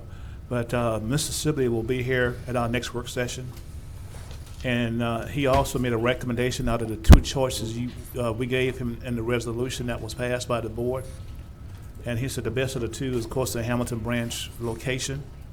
And then he would like to have from us a resolution that says this is what we would like to do and proceed. Because it takes him about 30 to 60 days to be able to have it available for the spring election. So the timing is very important. Okay, so, and then also they have to install some electrical a generator for emergency backup power.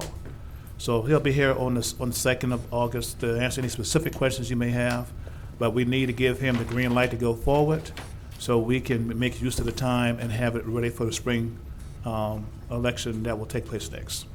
Okay. And that concludes my presentation for today, sir. Okay. We don't have any updates. Pardon me? Any updates?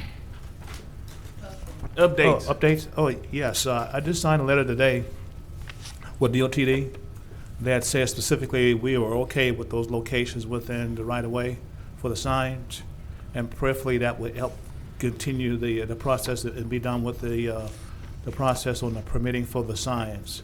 Also, we met yesterday and evaluated the E. Edward Jones Housing Trust Fund Management folks. I mean, the proposal we received, which was 2, and we'll have that process finalized Monday or Tuesday on the final selection and notification as to who got it and who didn't get it. Everything else is pretty much the same as I stated on Monday. We're still moving the monument.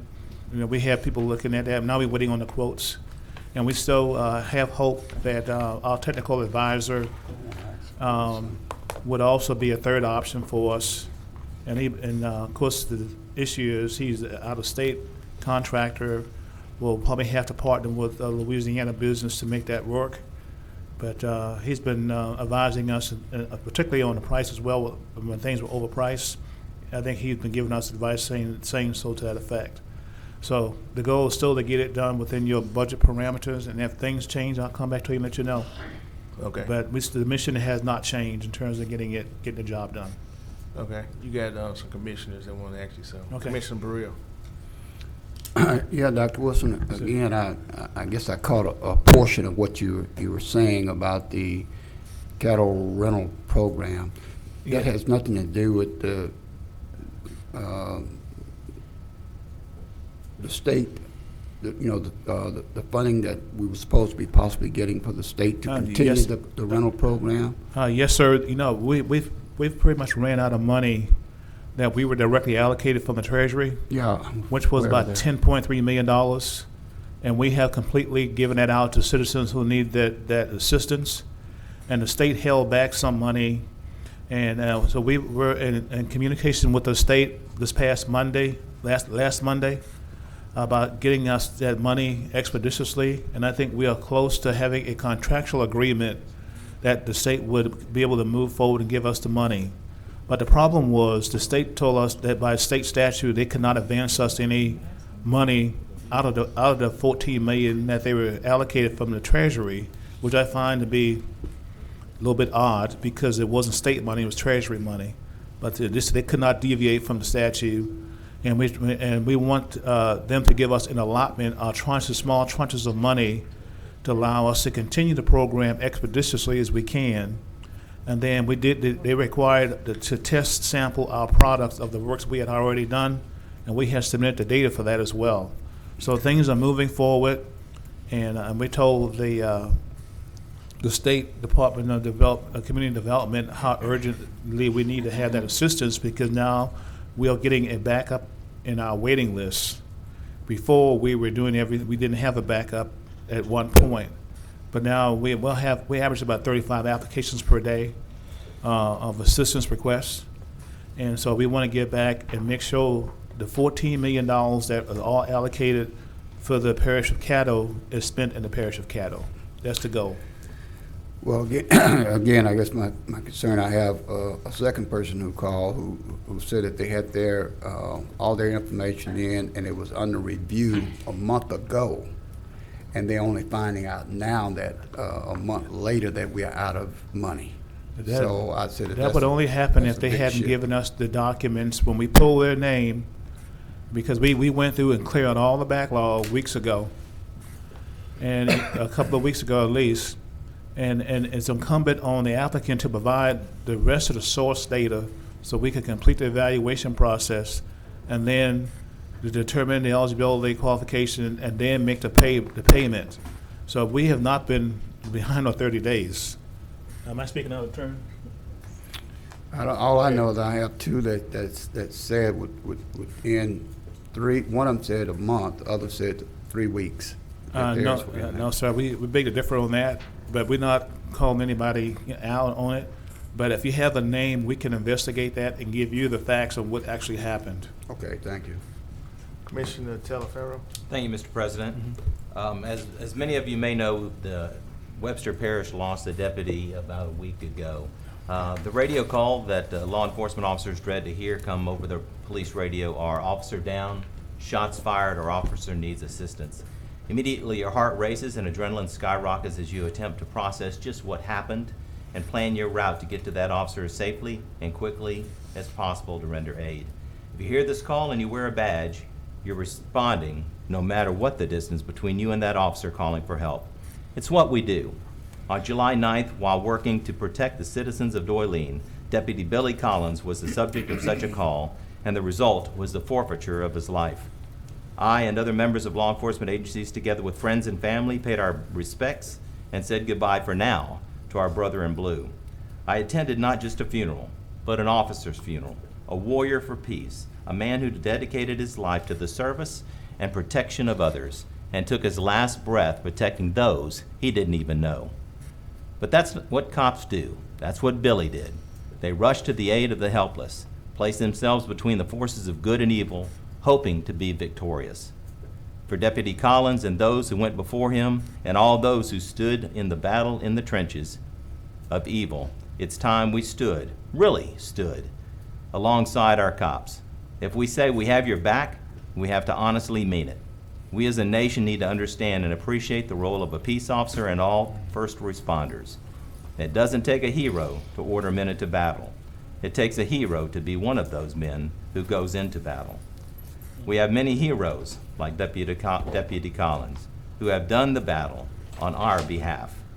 It is because of their selfless service that both they and their families deserve our utmost admiration and respect. Thank you, Mr. President. Commissioner Hippers. Dr. Wilson, is Tim Weaver still here? He's not in? Okay. Yeah. Well, would you? Yeah, Kim Ward's here, sir. Would you check, I just want to check and see that Chuck Wilson go out to the Dodge residence on Ellis Circle and put up a sound monitor? Oh, yes. So Yeah, you Tim, bring that he's up to working his that, sir. attention? Yeah, I don't know if That's they did what I it or had not. in mind. Ken? Yes, Commissioner. It was installed about 3 o'clock this afternoon. Okay. And we also made contact with the site, and we were at the site this afternoon as well, taking readings, and we'll have readings all through the night. Right. And also at the ingress, almost directly across from Mr. Parvado and Twilight Meadows. Yes, sir.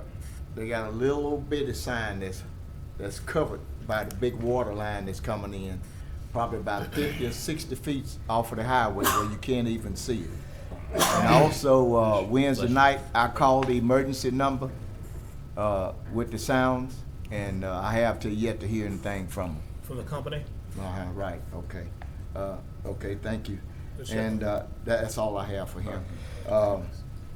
Mr. Wesley, I wanted to commend you also. You know, you got the events in the park, and you always come to us and ask us for approval for the funding. I think you're gonna have one at the Boot Hill Speedway. So you got my response back? Okay.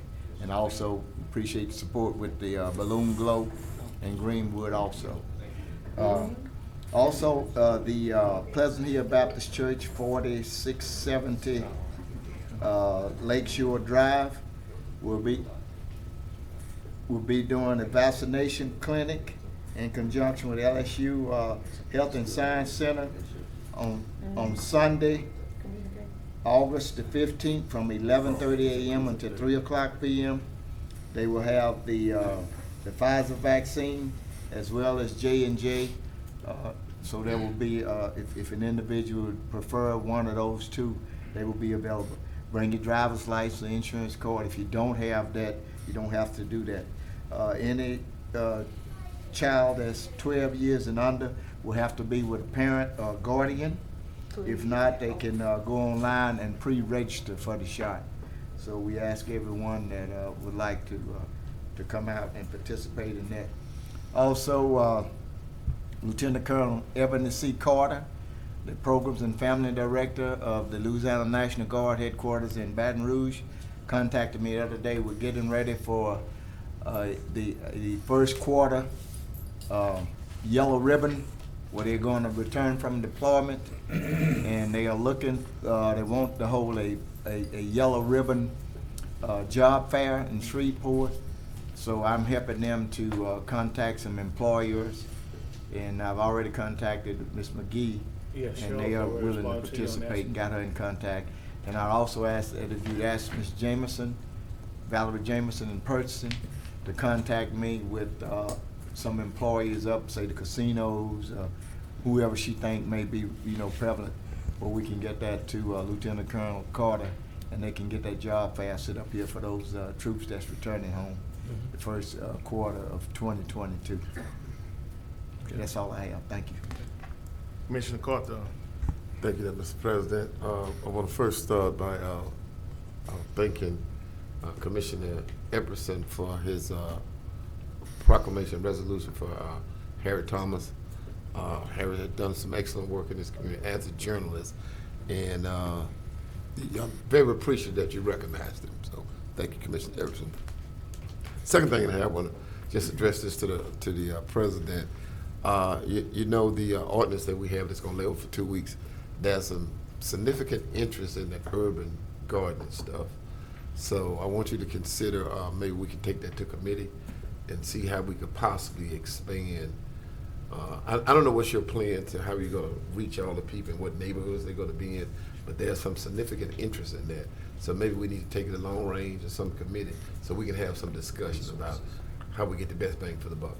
Yeah, I just want to make sure that, what we're looking at, it's a nonprofit organization. And so we're adding to their scope, and we just make sure that we don't overload them. Okay. They can't get a garden done right because they're trying to do so many. So what we need to do is actually have a meeting with them and see what their capacity is. And see if we need to utilize them or utilize AmeriCorps with Shreveport Green in order to get all that done. Well, some people heard the discussion on Monday. Right, and so Reached out to them. every neighborhood, and at one point in time, I was saying that every commissioner should have a community garden, and then that way, it's done. Okay. All right. Thank you, Mr. President. Okay. Mr. Clark, on the Economic Development Committee meeting, Seeing no more Economic commissioners. Development Oh, Committee Commissioner meeting Burrell. Tuesday, on the second.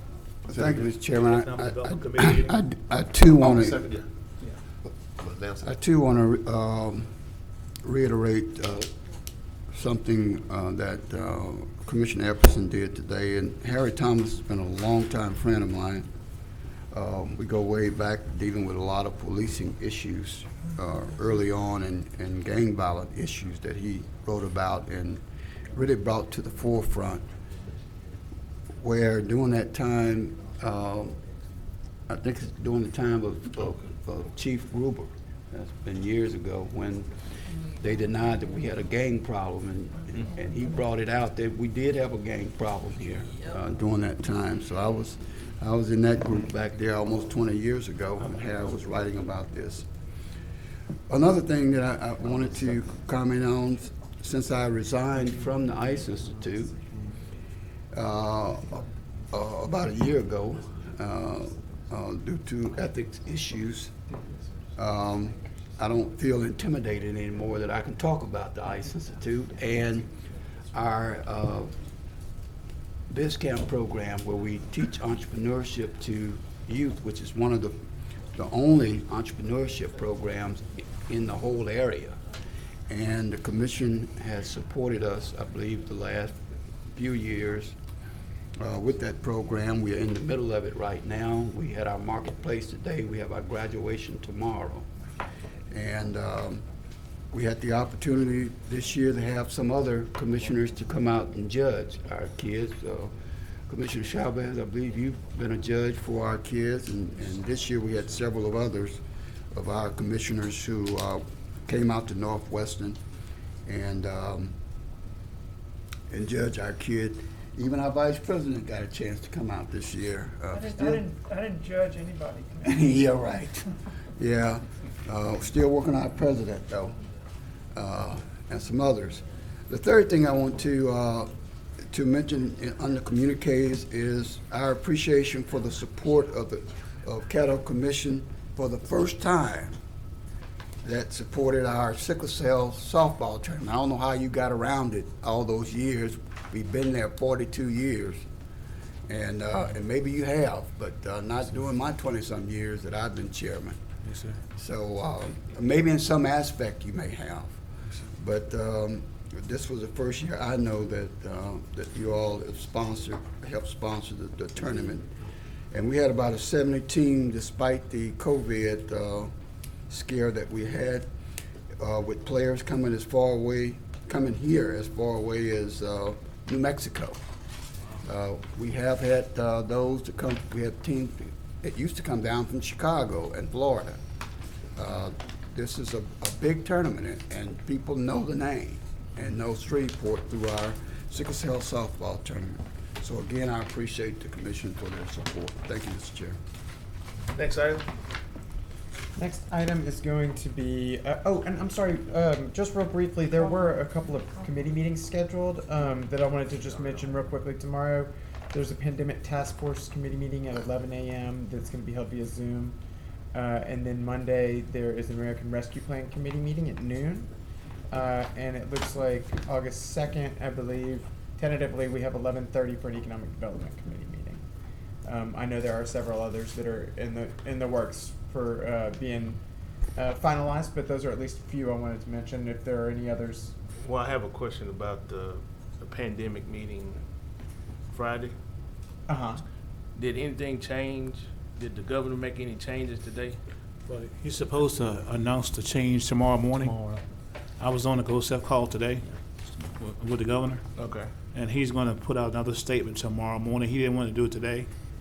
So he's preparing for the fourth wave that's coming through the state, and he made that quite clear.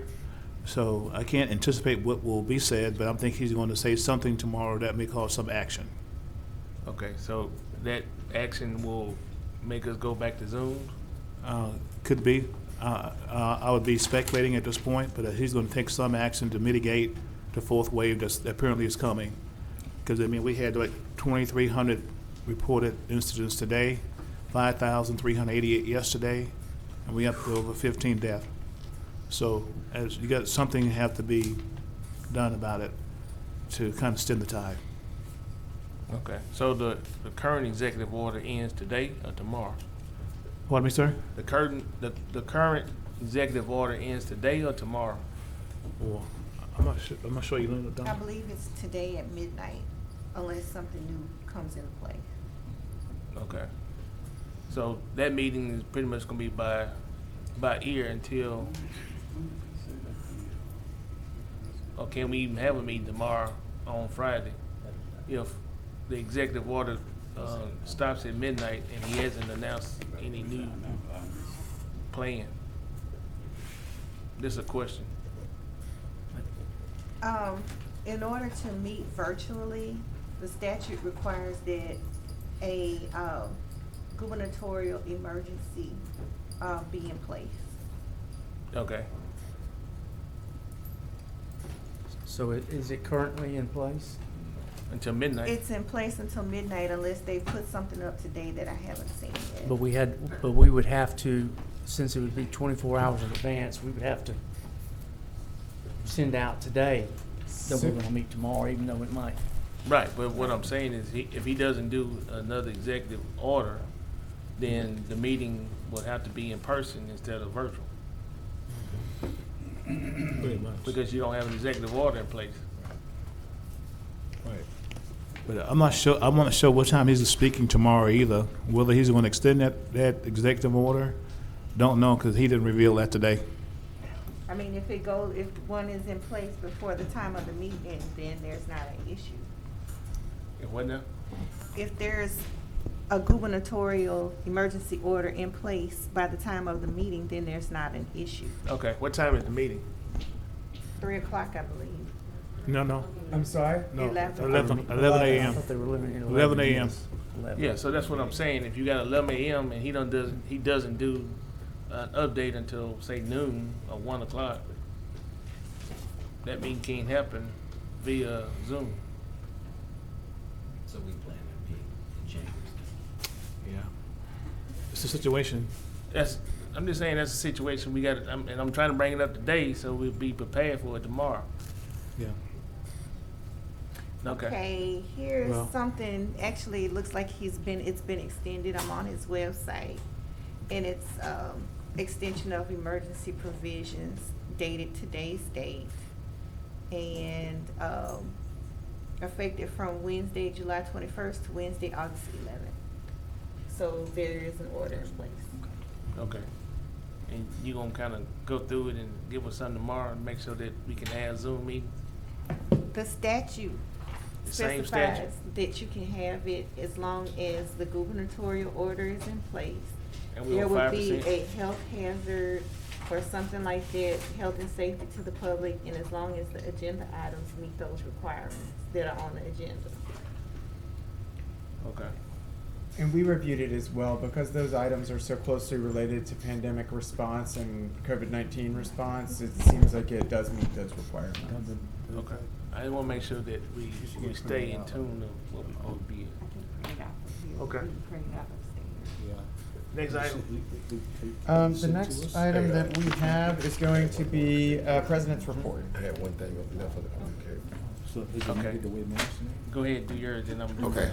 mine. I just want to remind everybody who serves on the Economic Development Committee, we're going to meet August 2nd at 11:30. So mark your calendars. August 2nd at 11:30. Is it 11:30 or 1:30? I mean, 11:30 is fine with me. 11:30 fine with you? Yes, sir. Okay. Yes. Thank you. All right, now, President report. It's gonna be pretty short. A couple of commissioners did go to the NACO conference in National Harbor, Maryland. There were a lot of county commissioners that were there. One of the main topics was the American Rescue Plan and how different counties were actually expending the money. Some was trying to basically set up a plan in the front port. There are some counties that are ahead of us, and then there are a lot of counties that are still behind us. One thing that I did know that some of the things that we're doing best of class. Based upon the committee that I sat in, they was actually writing down notes on some of the things that we were doing here in Caddo Parish. There was also some, they called them sit-down meetings, round table meetings. Meetups. Meetups, where basically you sit with different commissioners, elected officials, and talk about certain topics. And a lot of those topics were, again, a part of the American Rescue Plan. There are some policies that went through NACO that we'll be introducing into our resolution bin to see if everybody supports those as well. Typically, most of those are bipartisan that pass through NACO, so we'll see how it works in Caddo Parish. There was a lot of things to absorb. I'm still reading through a lot of material that we got. When we go down there, we sit on different committees, so we go to different meetings in order to spread out the knowledge. So we all don't sit in the same meeting and say, well, we come back with the same information. We kind of spread out and go to different committees so that we can specialize in certain things that we really like to talk about. And so I know Commissioner Chavez, Commissioner Carthon, Commissioner Gage Watts, Commissioner Jackson, we all went to different classes and workshops, seminars, just to find out what's going on across the United States. So you'll start seeing some of the things that we did coming up in August and September. That's all I have. Next item. That brings us to citizens' comments, late arrivals. Okay, I got Marvin Muhammad. I think he's already left. Elizabeth Lorby. I think she was with Marvin. Robert Jackson. Also gone. All right.